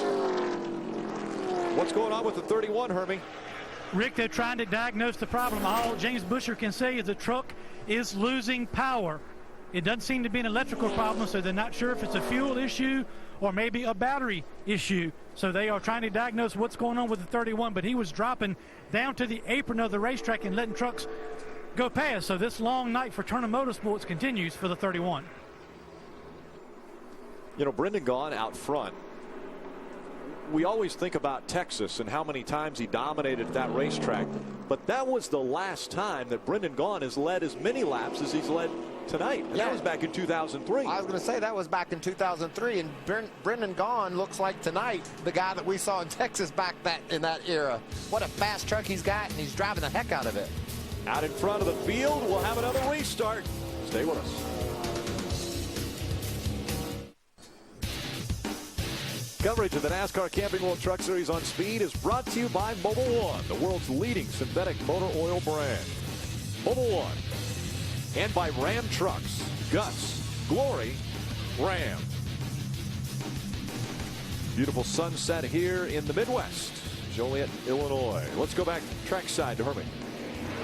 The first attempt to repair the 31 truck is a carburetor change. The Hendrick engine guys have made that change. The 31 will be a lap down, trying to get back on the racetrack before the green flag falls. Ray? Well, Hermie, under this caution, none of the front-running trucks have come to pit road, but I did want to update the last round of pit stops that happened at lap 72. Joey Coulter and Todd Bodine, both trucks on my end, decided to put on 4 tires at 72. That's their last fresh tires. Why would they do that? Well, they believe this race has a very green flag feel, and if we get a real long run here, those two might be in really good shape. Brendan Gaughan and his crew have said their next round of pit stops should come somewhere between 100 and 105. Which would then put them in the window to make it. I don't. They can get that far. I sure do like to have another set of tires this early in the race. Yeah, me too. Bodine currently in the 2nd spot. Todd Bodine was my fantasy pick for this race, running 7th right now. How are you guys' fantasy picks doing? Mine's 2nd, Justin Lofton. Justin Lofton. Joey Coulter's 5th. Joey Coulter's running 5th. I wonder how Krista's pick's doing. Oh, that was Nelson Piquet Jr., and he's 29th. I was actually. What about Ray? More worried about Ray's pick, and I believe my it was. He's putting on a new carburetor right now, if I remember correctly. Well, maybe that'll calm Ray down a little bit. It might bring the field back together in the fantasy pick world. Right now, the field is together, and they are running close, side by side. Brendan Gaughan, your race leader, brings him to the green flag once again. Great restart. Look who's running in the 4th spot. We saw him in the wall when this race started. Now he's battling for 2nd into turn 1. Miguel Pluto on the outside with a repaired truck, and very determined to drive that thing to the front. 3 wide behind him for 4th. Justin Lofton did not get going on that restart. That opened things up and made it 3 wide. I'm glad you asked me where my fantasy pick was running before that restart, Rick, because he is falling now. Man, just one little spin of the tires, not a great start. That's how competitive things are. Phil, he's already in danger of dropping out of the top 10. Michael, he restarted 2nd. When they cross the line here, he's going to probably go, what? Let's see here. It's about 8th or 9th. 9th. 2nd to 9th. For Lofton in 1 lap. Gaughan out front. Miguel Peludo running 2nd now. Timothy Peters, Matt Crafton, and Joey Coulter your top 5. You better not slip a tire too often in this truck series. That's a great example of how tough things are. From 2nd, 1 lap later, running 9th. See Joey Coulter trying to get back by Matt Crafton. We saw these guys battling before the caution flag came out. Joey's not quite able to clear him. We saw Matt Crafton on the inside the previous battle. Now Joey's on the inside. riding along with Ty Dillon, and a great run Ty Dillon has as he closes the gap to those two running side by side. Crafton trying to keep the momentum up on the outside, but Coulter looks like he has the spot. 186 miles an hour we saw on the telemetry on Ty Dillon's truck. How cool is it that you can run almost 200 miles an hour on a 1.5 mile track in a truck? I mean, these guys are getting it done. Look at Miguel Pluto up on the high side. Timothy Peters started in the back of the field. He's trying to take that second place away. Peters running in the third spot. Coulter fourth, Crafton fifth. Gone already a half a second lead over Miguel Pluto. See, Joey Coulter pulls in right behind Timothy Peters. Talked to Butch Hilton last week at Iowa. He said, we really need to improve our 1.5 mile program. We've gained on it. We need that extra step, that one little step. They may got it. They may have it tonight. Really strong down on the bottom of the track, trying to pull up alongside Miguel Pluto off turn 4. Had to crank that thing to the left to keep off the side of Pluto. And now he's got the run. It looks as though he's going to take second away from Pluto. How about Joey Coulter going to make it 3 wide? He's going to use those 4 fresh tires to take over the second spot. Coulter saw the two side by side, saw a gap to the bottom of the racetrack, and takes second away from Pluto and Peters. All right, so like I said, don't take anything for granted. One little slip, you go from thinking you got second to back to fourth. Remember, Jason Leffler drove into second when he went into 1, was sideways off turn 2. Gone and Coulter 1 and 2. Pluto, Peters, and Crafton your top 5. Brendan Gaughan looking to get to victory lane again.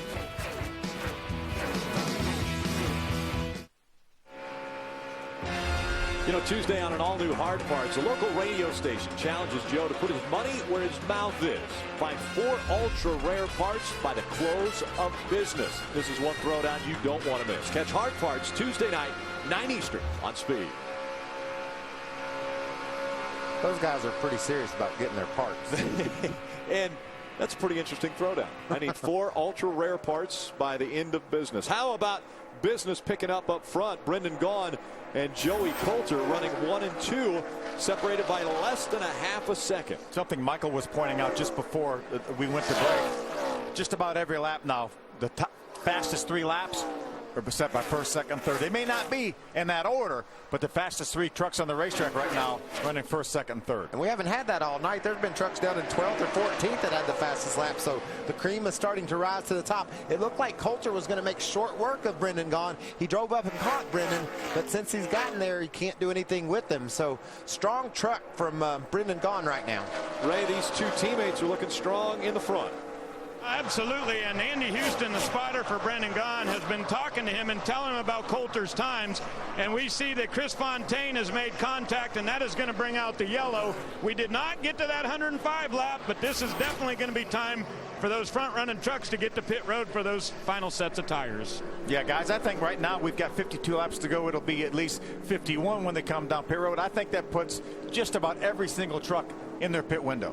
And now when I wanted those tires, I got them. I'm happy. Yeah, Joey Coulter, not so happy. Not so happy. Now you put the race back in the hands of guys on the crew as we see Chris Fontaine sliding coming off the turn. And I think that's just, you know, that's how close all these guys are to the edge of control. I mean, even the leaders, they look smooth, but they're battling those trucks right on the edge. And so Fontaine hard into that inside wall, make damage. We've seen a couple other trucks spin off turn 2 and not hit the inside wall. Unfortunately, Chris did. Let's give a shout, though, to the track officials for paving that area. This is the first time we've come here with that entire area paved. Had that not have been paved, he wouldn't have scrubbed off as much speed. He would hit the wall harder. And we've seen 3 or 4 trucks down there already that would have crashed that didn't. So you're right. You see the dark pavement. That used to be grass. Grass would have just carried you into the wall.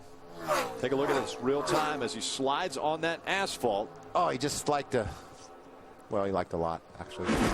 But he had the right idea. He's trying to turn it away from the wall. Get away from it.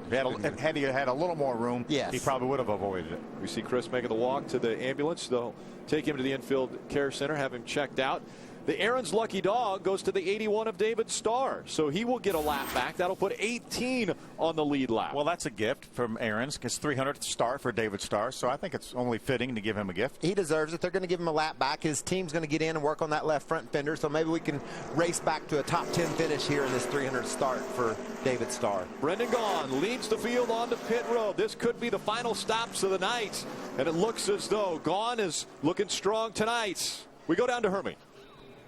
Miguel Pluto has made a tremendous comeback since his early race contact with Ron Hornaday. They come into pit road. 4 tires. They're making a slight air pressure adjustment in the left rear. The truck's a little bit too snug, Ray. Keep in mind, Hermie, differing strategies here. Brendan Gaughan is going to get 4 tires, and they want to go back up on the track bar just because this set of tires is a tick tighter. Now, Joey Coulter only needs fuel, so Coulter should be able to get away early. I've also got my eye on the 23 Gunbroker Ford of Jason White. He's able to get just right side tires, so with 2 tires, White should get some positions. Lofton gets off pit road quickly, but the 2, our leader of Brendan Gaughan's going to lose spots by getting 4. Yeah, Justin Lofton made up 7 spots, but it's because he only took right side tires. So another pit strategy move for that team. We have the green flag coming back out. Stay with us. Welcome back under the lights at Chicagoland Speedway as we have just 48 laps remaining. When they come back for the green flag, it'll be 47 to go. Joey Coulter out in front, and how about Miss Jay Green? Joey's fired up. Hope you guys are too. We're going to get a win tonight. That's Joey's girlfriend tweeting that. Nice. He's going to have to hold them off without any fresh tires. Well, that's going to be a job. But, you know, we've seen guys get out in front in that clean air before, and especially with the tires not falling off as much as they are here at Chicago, with a real shot at hanging on to the lead. Brendan Gaughan, on the other hand, dominant truck so far tonight. He's back in 6th. Will his truck handle differently back there? Can he fight his way through the top 5 to win? And that's what I love about this series, the fact that we have differing strategy. If these guys had an unlimited number of tires, Joey Coulter would have put tires on that time right now. But they don't. They only have 4 sets of tires for the weekend as a cost-saving measure. That's why you have to have some strategy. And what it makes the crew chiefs do is make some decisions. When do I get my tires? How do I manage what I've got? And it switches up the strategy. Brendan Gaughan out front all night long, but not anymore. He's got to come through the traffic. Ray, what's happening with Ty? Right sides for Ty, and also right sides only for the number 6 of Justin Lofton, and right sides for Jay White. So 2nd, 3rd, and 4th, all of those guys with 2 tires. All right, here they come. Back for the green flag. Joey Coulter, Ty Dillon making up row number 1. Dillon on the inside, Coulter on the outside. Green flag goes back in the air. So important right now if Joey Coulter can get out in front of Ty Dillon and have some clean air that may minimize the deficiency he's going to have because of the tires. And look at Brendan Gaughan with those 4 tires. He goes right around the outside of Jason White, trying to charge his way back to the front. How about 3 wide as they go down the backstretch for the lead, entering turn number 3. Would you expect anything less, Rick? Ty Dillon works his way up the racetrack. Joey Coulter on his outside. Here comes Lofton on the inside, battling for the lead side by side as they come through the tri-oval. How about Parker Clearman? Where'd he come from? He's running 3rd right now. Lofton all the way down to the apron, and Lofton takes the lead as they go into turn 1. And not so fast. Here comes Ty Dillon on the high side. And look who's done a great job on this restart, getting through these guys. Brendan Gaughan from 6th to 3rd. He's smelling the lead again. Remember this race last year? We had green flag pit stops for the last pit stop. Kevin Harvick dominated the race. He took 4 tires. Austin Dillon took 2, ended up in victory lane. Again, right side tires only for Justin Lofton, and he's trying to battle in front of that 3 of Ty Dillon. Ty Dillon also with just right side tires. You see Lofton side draft off that 3 truck. He put his right front right on Ty's left rear quarter panel, took all his momentum away and shot into turn 3 with the lead, but he can't hold it off. Here comes Dillon on the outside. Trouble behind him. Still side by side. More contact made as they go down the backstretch. Paluto and Joey Coulter got together at the exit of turn number 2. A lot of damage to the 32 of Paluto. Smoke on Coulter. Coulter's going to get up into the wall, almost to the wall. He's got a left front tire that's down, and it looks as though he's going to go around. Left rear tire down as well. Break. All right, turn right down pit road right there. Coming on to pit road, the 22 of Joey Coulter. The caution has come out again. Yeah, that was not a product of Joey Coulter not having tires on his last pit stop. That was a product of contact on the racetrack. And you see the right front tire of that 22 down as well. Take a look.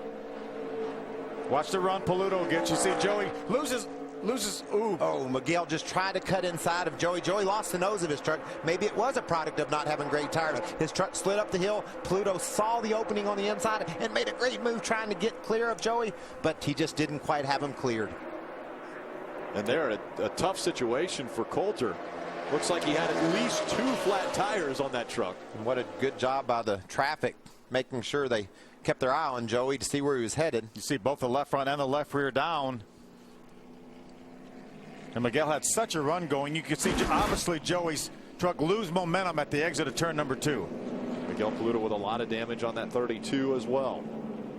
We don't know how much of that he did earlier and how much then. He's had trouble with that truck all night long. Right side tires, I think, are both down on that 32 truck right now. So the 5th caution has come out at Chicagoland Speedway. Out in front, a great battle between Justin Lofton and Ty Dillon. But again, a lot of damage to that 22 of Joey Coulter. Let's go back trackside to Ray Dunlap. Well, they hung tires on all 4 corners of that RCR Chevrolet, but obviously they're old tires that are re-glues, and they've got damage on every corner here. So aerodynamically, this truck is going to be pretty rough, and they are telling Joey Coulter where he will line up in the restart here. He's not very happy right now, but they're trying to get him calmed back down and realize you got to focus on the big picture. Looks like NASCAR is letting him drive around. Did he lose a lap somehow inadvertently and they're giving it back to him? I think he probably pulled up around adjacent to the pace car, and they waited for NASCAR to make the call.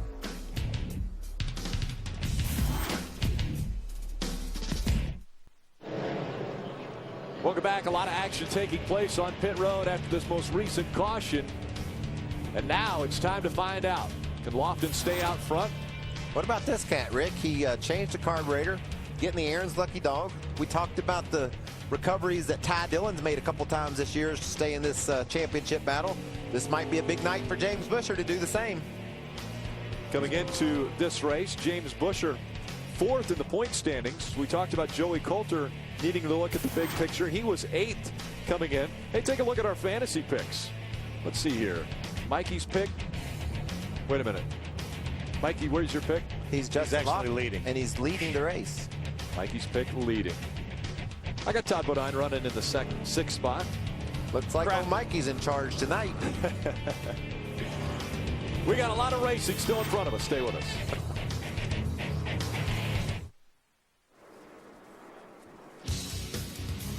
Welcome back. American Ethanol 225 at Chicagoland Speedway. Just 40 laps of racing to go. When they come back by the stripe, it'll be 39. In front of the field is Justin Lofton. Ty Dillon will start on his outside this time as Lofton has chose the inside line. We've seen the leaders so far every time take the outside. Great strategy call here, Phil, or is it a mistake? We'll see. We'll see here. I'm not sure.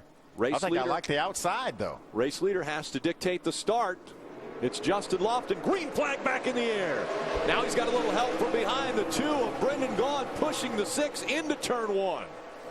I think that's going to work, too. Justin Lofton clear of the field.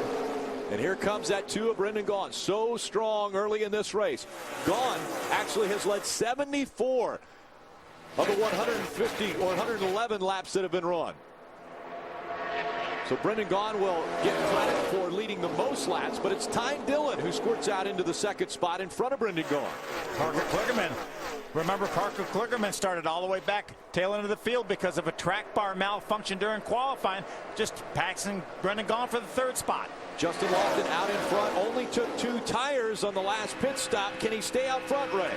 Well, we'll see, Rick. They're very excited about how good this truck is. It's actually the same truck that Lofton drove to victory lane at Charlotte. But the reason that he went to the bottom side on that restart is because had he gone to the top, that would have left the 3 and the 2 hooked up together. And they were afraid those 2 RCR trucks might be able to do something to get a run. So Lofton tried the inside, it worked, and now he's got about a 4 or 5 length lead.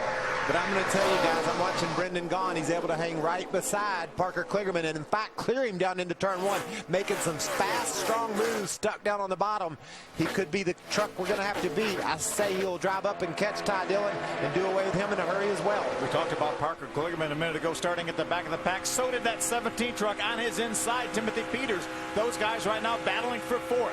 Todd Bodine running in the 6th spot as we ride along with him into the tri-oval. And then just in front of him, you got Kligerman in the 17 of Timothy Peters. I love how winning breeds confidence. Talked to Andy Pugh and some of the guys down there on the 17 truck before today, and they said we might have the truck tonight. We don't care where we're starting, but we feel really good about the way this truck is going to race tonight.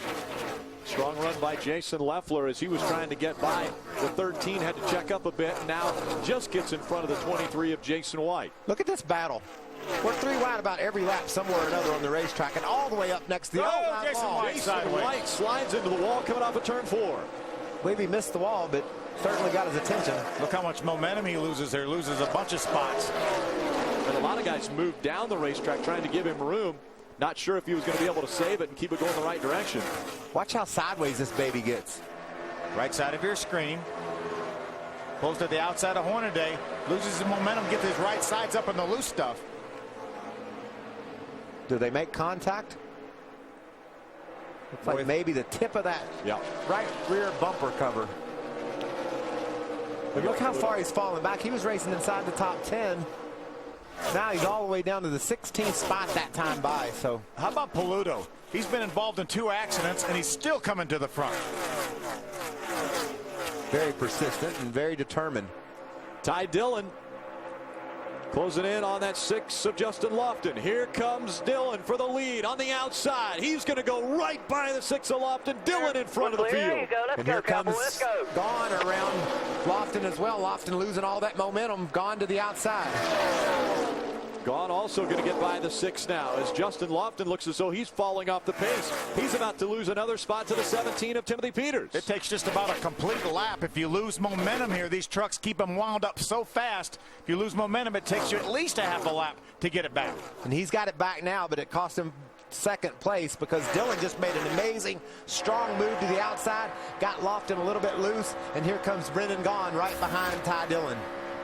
So now, Michael, you had just mentioned that Brendan Gaughan looked so strong, and you thought he'd be able to come up and take that spot away from Dillon. Well, now that's going to be a race for the lead, but a great battle for 5th behind them. Yeah, great battles everywhere on this racetrack. Matt Crafton has been fast all night long, but you see the trucks on the outside, Todd Bodine and Parker Kligerman, bumper to bumper. That draft pushes Kligerman or Bodine right past Matt Crafton. Was talking to Parker Kligerman's guys down in the garage area. They're going to have David Mayhew, West Series competitor, run their other truck, the 19 truck that Brad Keselowski drives, in 4 races later on this season. Brad Keselowski's done a great job of investing in the sport that he loves so dearly, racing in the truck series. 2 trucks on the track a lot of times. Parker Kligerman every week. I love what Brad's doing. We appreciate all these Cup guys that make money racing trucks and cars, and they put it all back in race 2. We always talk about this being such a family sport, and that's really where Brad got his start with his family. I mean, Bob Keselowski running regularly in the ARCA Racing Series, was a champion there, and then they had a truck team for many, many years that Brad ran on. There's all kinds of stories like that on the grid, Rick. Look at the guy leading, Richard Childress's grandson. The guy chasing Michael Gaughan, Brendan's dad, has invested all kinds of money in promoting his casino and hotel out in Vegas in the sport. I love when people invest in NASCAR racing. Now, that family has been all about truck racing, as far as not only the ones on asphalt tracks, but also off-road truck racing as well. And could we have Dillon win consecutively here at Chicago? Not the same Dillon, that's right, but Dillon in number 3 trucks. Austin Dillon has won before, and now Ty Dillon in front of the field, but he's got the 2 of Brendan Gaughan all over his back bumper. Yeah, the last time by, 1st, 2nd, and 3rd, ran 31.71, 31.72, and 31.71. So I think we got a pretty evenly matched battle at the front. It's all going to be about track position. Can Ty Dillon hold off? I think Brendan may be a little bit faster, like I said earlier. Can he hold him off? And if they do get to racing side by side, where will Timothy Peters go? Will he come up and try to push one of them past or take them 3 wide? Still 21 trucks on the lead lap. Dakota Armstrong running in that 21st spot. It's Ty Dillon, Brendan Gaughan, Timothy Peters, Justin Lofton, and Todd Bodine, your top 5. Then it's Crafton, Kligerman, Leffler, Buscher, and Sauter, the top 10. Remember Ty Dillon? This is his first truck series start here in Chicago, but he did win here last year in the ARCA Racing Series. He's been to victory lane. He knows how to get to victory lane at this racetrack. And he's looking to get to victory lane once again. This time driving the Camping World truck, which he's never been to victory lane. We'll find out if it happens tonight. August 4th, the world's toughest truckers power into Pocono with lightning fast speeds and treacherous turns. Pocono is known for carnage. Don't miss the NASCAR Camping World Truck Series from Pocono. That's August 4th at 12:30 live on Speed. You're talking about lightning fast speeds, Rick. These guys are going to be on that smooth surface. Wow, I can't imagine how fast they will be driving these trucks down into turn 1. Maybe 200. 200, I'm maybe thinking. 200 miles an hour. Yes. Out front, Ty Dillon trying to hold off Brendan Gaughan. Ooh, something happens to Johnny Sauter. Sauter slow on the racetrack. And could the right front problems... tire down, Michael? Looks like there's a right front suspension issue, whether it's tire or something's broke. The bad luck now continuing for Johnny Sauter, it looks as though that is happening now. Slow on the racetrack, down on the apron. Now you're seeing a little smoke out of the right front. See a little bit of debris chunking out. Hermie, what's happening? We see the right front tires down. Yeah, it's a flat right front. The 13 and actually battled back up right outside the top 10, but obviously they'll come to pit road. 2 right side tires on the race truck, but this whole night has not been Johnny Sauter's night. They're going to lose a lot of track position and a lot of points. Look at this battle for the lead, guys. Lap after lap, Brendan Gaughan's been able to close right in on Ty Dillon, with Timothy Peters just lurking back there. Timothy's gaining on it now. He's moved it within 0.6 of a second. You can see it about 3 truck lengths behind Brendan. And, you know, if these two get side by side, Timothy's there. Oh, yeah, he gives the advantage. That's exactly right. He's able to come out with the lead. These two get to racing.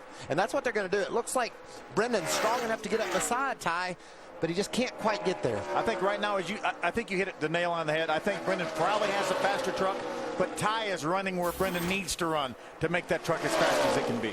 When they get side by side, the 2 trucks punch such a big hole in the air. The 17 of Timothy Peters taking advantage of that, getting a good run. He's got to get closer, though, to make that move. Look how high Ty Dillon's running. I listened to Mike Dillon, his dad, and Spotter coach that young man on the radio, and he tells him everything I would want to know. He's already said to Ty, I guarantee you, Brendan likes the high side, take it away from him. And that's exactly what Ty is doing. Mike does an amazing job of keeping Ty calm and also giving him all the information a young man that hasn't seen a whole lot of racing in NASCAR needs to hear. And now we see Ty Dillon going to the bottom of the racetrack. Here comes the 2 of Brendan Gaughan. He's got a good run coming out of turn number 2. Ty Dillon gets a little sideways. Here comes Gaughan to the inside. Ty lost that momentum when he got sideways. He's going to lose the lead and may lose second. Brendan Gaughan making the pass on Ty Dillon. Here comes the 17 of Timothy Peters. Looks like that 3 truck of Ty Dillon just got a little tight. He was running up high Republic because he was tight, but lost the nose off turn 2. That opened the door for the faster truck of Brendan Gaughan. 17 laps of racing to go from Chicagoland Speedway. See how high he's running? I think that truck's pushing on the exit of the corner, Phil. Not able to turn it down like he needs to. Remember, Brendan got 4 tires on this last pit stop. Ty only got 2.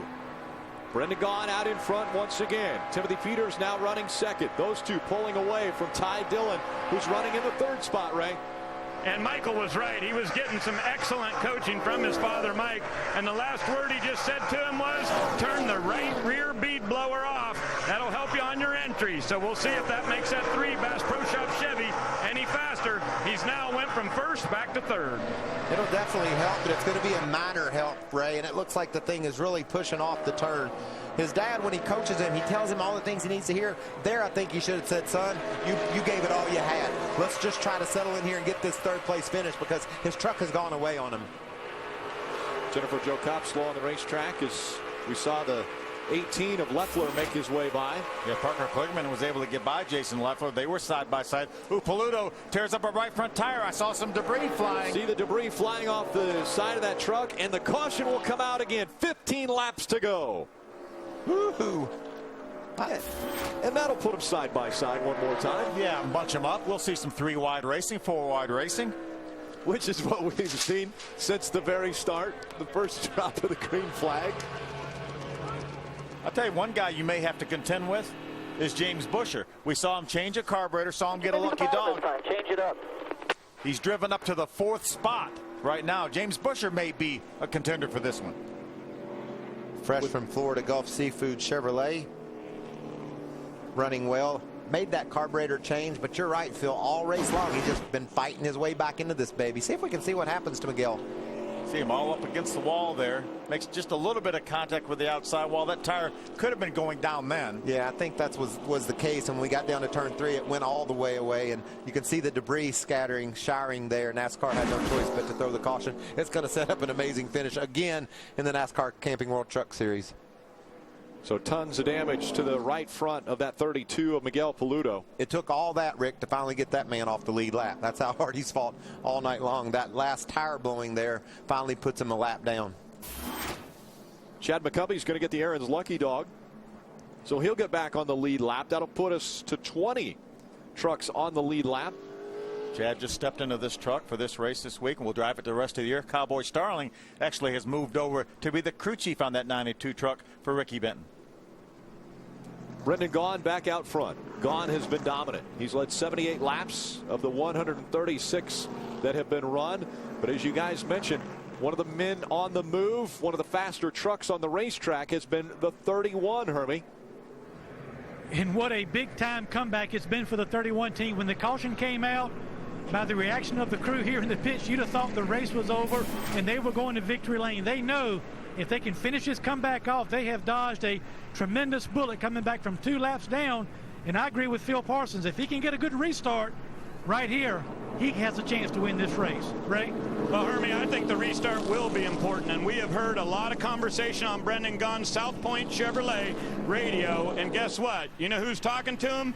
Richard Childress, telling him that there is a chance that these guys may go 3 wide, so make sure he protects the bottom. It's been 129 races since Brendan Gaughan last won at Texas, and he said to us multiple times the reason he went for this opportunity was not to run a full season, but to get in equipment that was good enough to win. And I think they've done that for him at Richard Childress Racing. He knows he's got a fast truck, but they are concerned a bit about this restart. Brendan said, don't worry, tonight I've been coming up through the gears great. I'll tell you what, guys, if he starts on the outside, he's going to have James Busher behind him. If he starts on the inside, Ty Dillon, his teammate, will be lined up right on his tailgate. Maybe they push past Timothy Peters. Picking up the debris that Miguel Paludo dropped out there. We're back for the restart next. Check out and subscribe to our NASCAR mobile alerts. Get the latest NASCAR race results and breaking news sent right to your phone. Text NASCAR to Speed 3 for Speed NASCAR text alerts, driven by Good Sam Roadside Assistance. If you were going to get a text right now, it would say, watch this restart. It's going to be amazing. There's a NASCAR Camping World Truck Series win on the line, and there's some hungry drivers fighting for it. Well, I don't see if we can get a hold of the guy that's going to be in control of this restart. Hey, Brendan Gaughan, Phil Parsons up in the speed booth. You got a copy? Yes, sir, Phil. How you doing tonight? Good, buddy. Not quite as good as you. You've had an awesome South Point Chevrolet, and you're in control on this restart. You're going to be inside of 10 laps to go. What's the plan, buddy? Plan is try to have another solid restart. You know, get my shifts clean. Try to pull away like I have all night. Mr. Childress, Jerry Cannon, and all the guys have given me one hell of a Chevrolet tonight. So I just got to do my job right now. Last kind of, hopefully the last restart. Have some fun. Ray reported that you were talking about taking the outside on this restart. I don't know. What do you think up there? Which choice do you think I'll take, Phil? Well, if you take the inside, Brendan, you're going to have Ty behind you. You're going to have your teammate behind you. If you go to the outside, you're going to have one of your competitors. So it's up to you, buddy. I can't take that pressure. I think I'll stick with what's got me here in life, and that's the outside. Yeah, we talk about it. When a racetrack likes the outside, you're on it. I thank you guys. Appreciate it, and hopefully South Point can finish this off right. All right, buddy. Good luck. Brendan Gaughan has been on television enough. Did you notice how he was looking in the camera every time he'd ask you a question? He was looking right at me. It made me looking nervous. right at you. They show 10 to go, and the lights go off the pace car, meaning next time by, the green flag will fly. Brendan hopes it's the last restart that he'll have to go through, potentially getting his 9th career win in the Camping World Truck Series. And as we've mentioned, his last win came on a 1.5 mile at Texas Motor Speedway back in 2003, and he has chosen that outside line. And this is what you live for. This is what you race for. You want a chance with 10 laps, inside 10 laps to go, to line up with the lead next to everybody side by side, and do the job.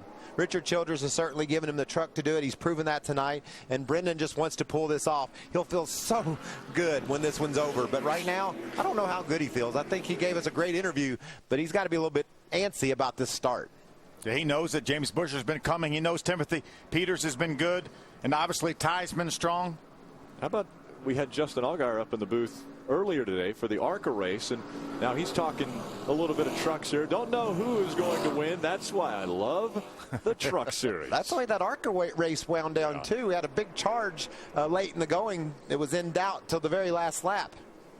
Yeah, and Kevin Swindell got his first win in the ARCA Racing Series. Now we're going to find out if this could be the 9th win for Brendan Gaughan, or could Timothy Peters go 2 for 2 of the last 2 races? side by side, coming through the tri-oval. 9 laps of racing to go. Green flag goes back in the air. Oh, Brendan spun the tires, but so did James. It looks like everybody had a little bit of trouble getting going. A real slow restart. Timothy Peters on the inside. Now Gone trying to wrap out that engine, see if he can get the momentum up. And it's going to be Timothy Peters into turns 1 and 2. Now the battle's on for second. Timothy Peters, for the second week in a row on a late restart, grabs the lead from the second spot. Last week in Iowa, he drove off with the win. What can he do here? 4 wide. 3 wide, 4 wide through 3 and 4. Gone sideways. Brendan gone sideways, almost into the wall. And now they continue to battle 2 and 3 wide behind. The big pack making their way across the stripe. How can they get through all this without people running in each other? It was 3 and 4 wide through 3 and 4, and now we're still 3 wide for position.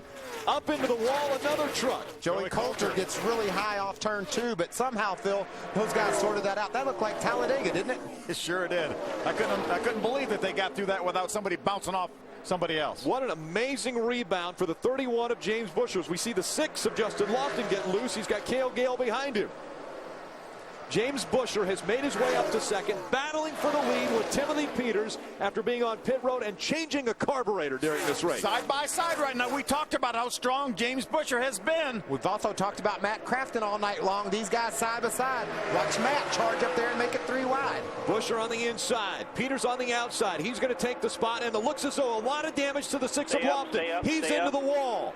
Can he get to pit road without the caution coming out? No, the caution comes out. Keep coming around, bud. We will have another restart. And I'm going to tell you one guy that's glad we're going to get another restart, and that's Brendan Gaughan. He's going to have another shot at him here. He's got another shot starting from the second row. He's on the outside of the second row. He could get on a run and make this thing interesting as well. So you're right. He's happy to be able to get a chance to redeem himself. So the 6 of Justin Lofton brings out the caution. Lofton, after starting on the pole tonight, his first career pole, not the way he wants the evening to end. He'll bring that truck to the attention of his crew. I think right now Timothy Peters pulls up beside James Busher. And now NASCAR will have to go back to the last loop prior to the caution flag coming out to determine who is actually in the lead, and we'll restart this race up front. You see how Lofton got up into the wall. I think he had already made some contact maybe with the outside wall the other end of the racetrack. How about that? Great camera work following that piece that came off of the 6. Remember these restarts from Iowa a week ago? Watch Timothy Peters. That's your lead truck, Ron Hornaday, on the outside, but Peters uses the inside line to grab the lead and drives off with the win. Looked like he's going to have a chance to do the same thing here in Chicago. What a great move that was on this most recent restart.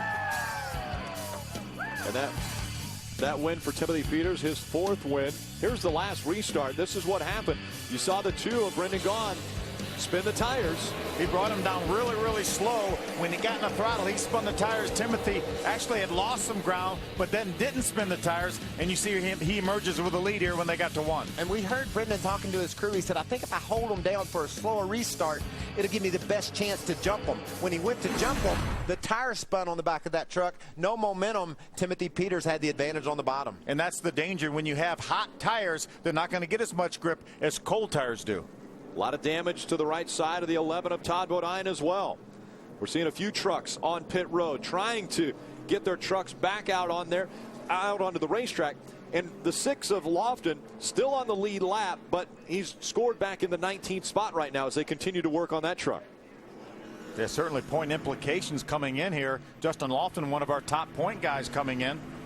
Lofton second in the point standings. Ray, what are they doing with the 11? Well, they're putting tires on this thing, Rick, and trying to pull the fenders out. But keep in mind, Todd Bodine and Joey Coulter, those were 2 of those trucks that put their second set of tires on before we got to halfway. So they think that certainly could have been part of what went down here. Todd Bodine came into this race 11th in points.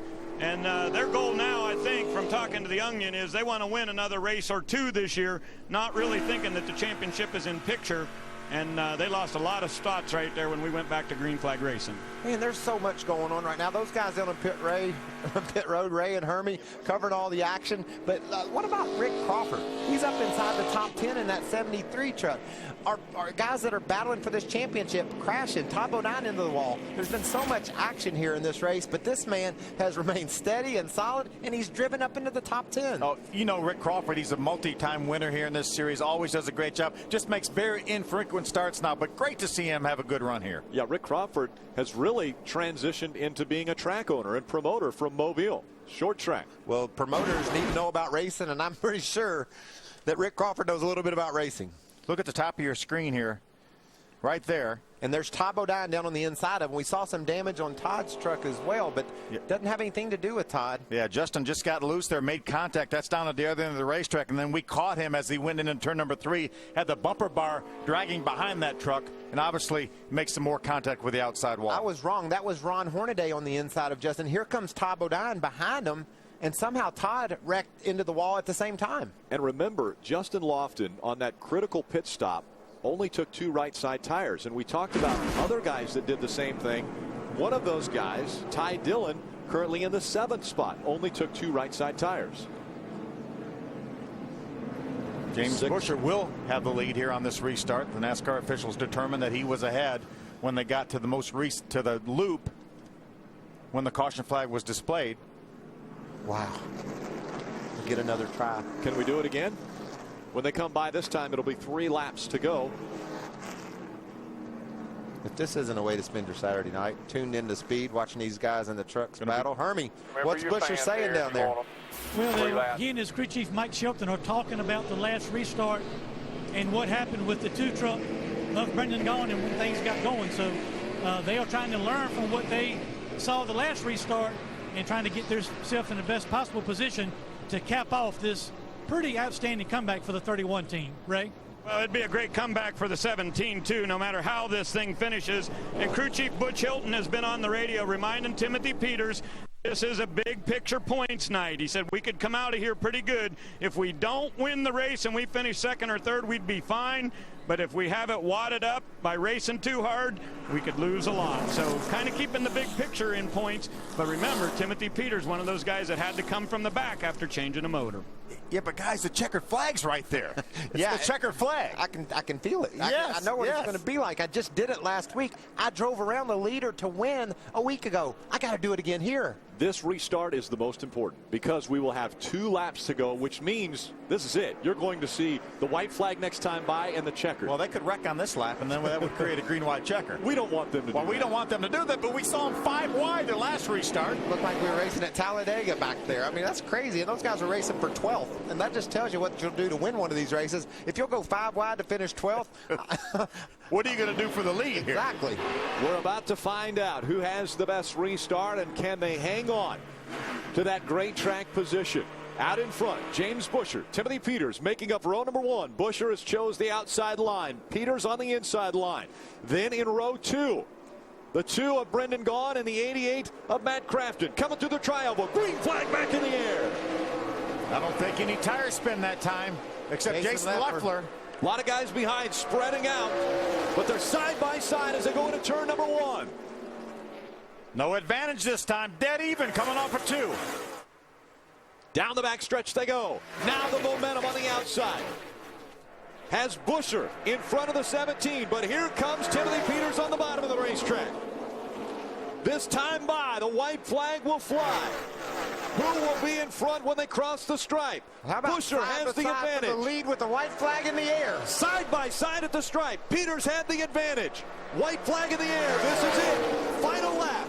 They're battling door to door as they go through 1 and 2. You think Timothy Peters is thinking about the big picture right now? He wants to win this race. He drives up in front of Brendan Gaughan. Brendan to the bottom trying to grab that spot. Now second. It's Brendan Gaughan taking it away from the 17 of Timothy Peters. Does he have any room to get up to the 31? James Busher, after changing a carburetor, coming through the tri-oval. James Busher will win in Chicago. Hornaday sideways on the front straightaway. He catches it, straightens back out. Now they're sliding behind him. Crawford trying to avoid it in the 73. Brendan Gaughan coming home second.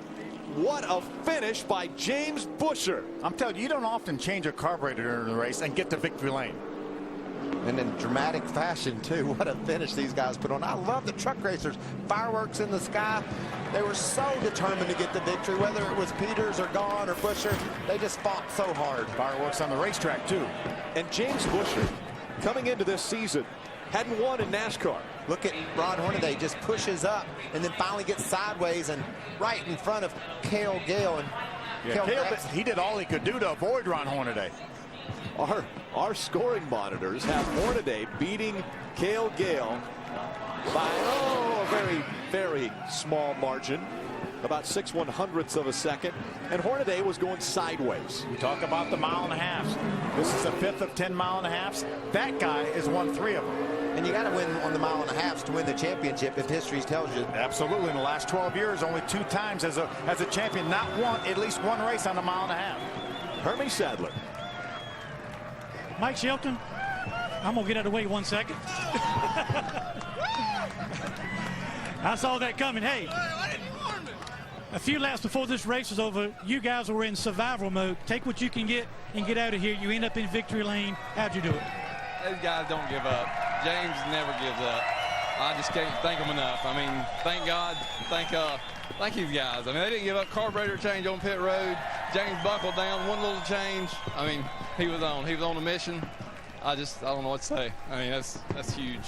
Well, this is a good win for this race team. Come back from 2 laps down, and they're going to victory lane at Chicago. Thanks, Hermie. Big celebration for the 31 team, and James Busher got his first NASCAR win to start up the season in Daytona, but it was in the Nationwide Series. Now 3 wins in the trucks.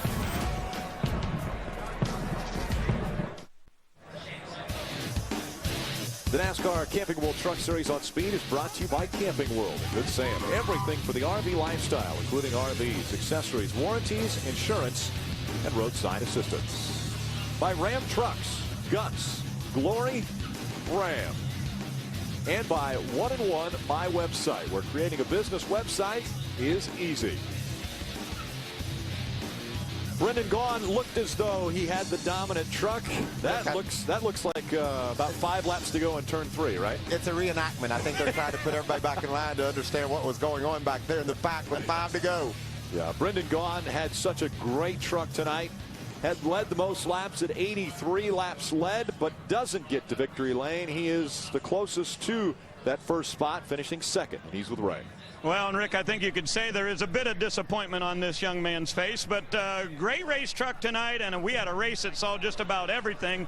But how bitter of a pill is this one to swallow? The last 8 years, Ray, if I'd have finished 2nd, I'd be standing here with tears in my eyes, so happy. And right now, we have the class of the field. Richard Childress and the RCR boys built me a South Point Chevrolet that was the class of the field. And I spun my tires on a restart, gave everybody a chance, and then had to battle back to get 2nd even. So it's a bummer. I mean, Charter is on board, and I'm running the Menards, Ream Menard Chevy tomorrow, and it gives me good confidence going to there. But I'm still bitter that this should have been mine.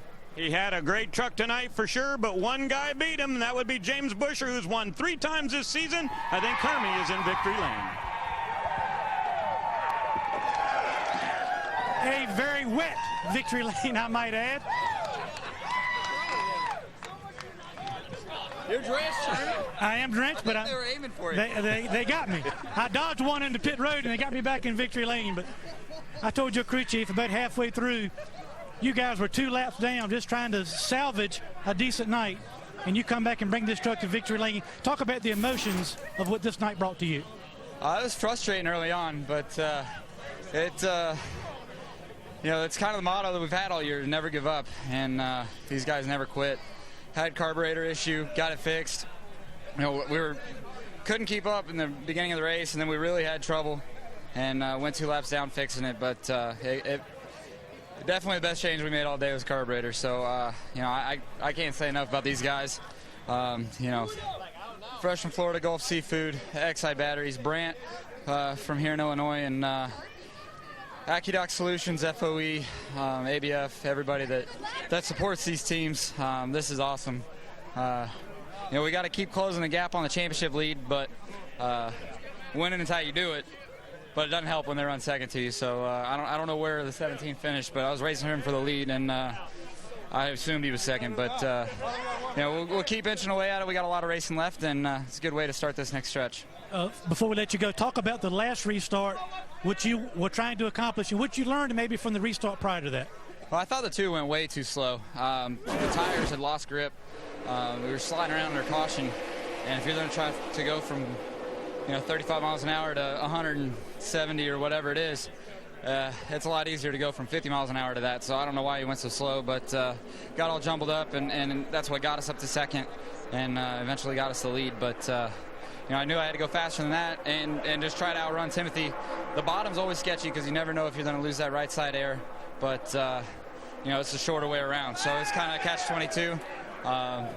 I thought maybe he was going to get me after that. Coming to the white flag, he had a good run, but cleared him off too, and it was a pretty awesome win. That's James Busher, win number 3, and all in this very truck. He goes to victory lane in Chicagoland. Rick? Yeah, I'm pretty sure he needs to bring that truck to every racetrack they go to. Especially every mile and a half for sure. We've got 5 more of them. Our Ram Guts and Glory, we've got to focus on that 31 team. Not only did they, in the middle of the race, change a carburetor, but they were 2 laps down and battled back. Well, the team never gave up. They gave that young man what he needed, and man, what a great job James did closing this deal. We knew he was going to be good because he'd closed to 4th there before that last restart. He had a fast truck, and he did an absolute perfect job. Heck, Bill, you said when he was back in 8th spot, you better watch this cat. He's got a fast truck. You called that one, buddy. Another guy with a very fast truck tonight, the 17. Remember, he had to start at the back of the field and made his way to the front, Ray. And guys, I talked at the top of the show about top 10s this season. Well, he finished 11th at Texas, and other than that, it's been all top 10s. I know you wanted to win tonight, but to come from the back and finish 3rd, you satisfied with that? Yes and no. I'm satisfied with it to the fact of this team really just overcomes adversity. We changed engines. We probably didn't even get 10 laps of practice yesterday between both sessions, and the guys did a good job getting it changed quick. Joe Gibbs engines, I can't say enough about the horsepower. I can't say enough about these guys that work on this Tundra week in and week out. We tried some stuff when we went to Nashville and tested Monday after Iowa, and we hit on a little something and brought it here. So we're perfecting it during the race because really that's our test session, but awesome job for everyone on this Red Horse Racing Toyota Tundra.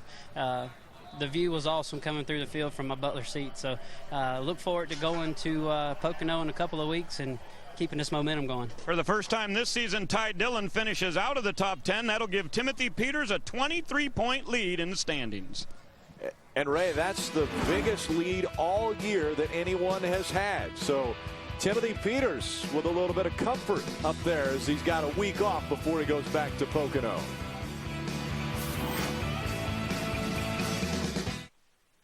In 2 weeks, the Camping World Truck Series visits that tricky triangle, the Pocono Raceway.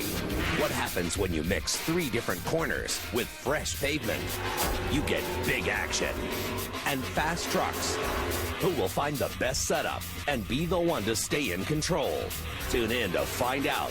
Chris DeVota hosts the setup starting at 12:30 p.m. Eastern, followed by flag-to-flag coverage, only on Speed.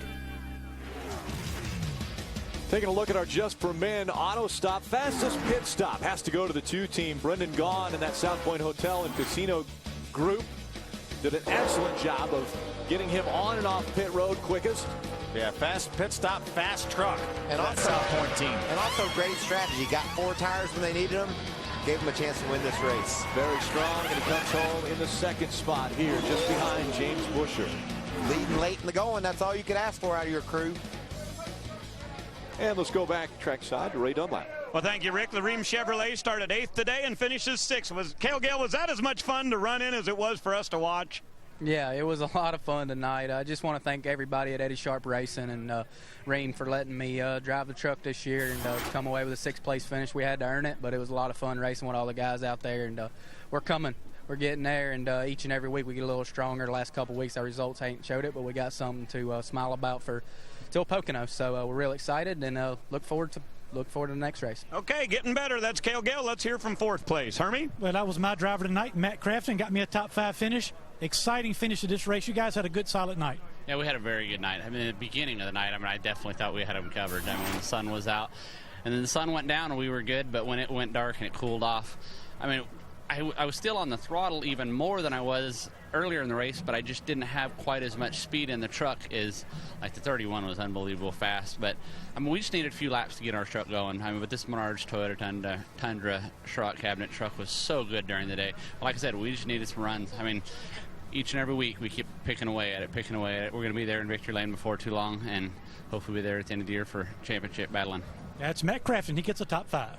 Thanks, Herbie. Want to take a look at our Ford point standings. Unofficially, Timothy Peters with a 23-point lead now over Ty Dillon. And remember when James Busher had a problem last week at Iowa, he lost 31 points. He's only 35 points behind. That's how quick it can turn around. That's exactly right. That's what I'm thinking. We're talking about a 23-point lead being breathing room. That's nothing. One race, one slip of a tire, that lead's gone, baby. We went from short track racing in Iowa, and there was more contact at the 1.5 miles tonight than I think there was a week ago. Great racing side by side. It ends up James Busher at victory lane. Thanks for everyone joining us here on Speed.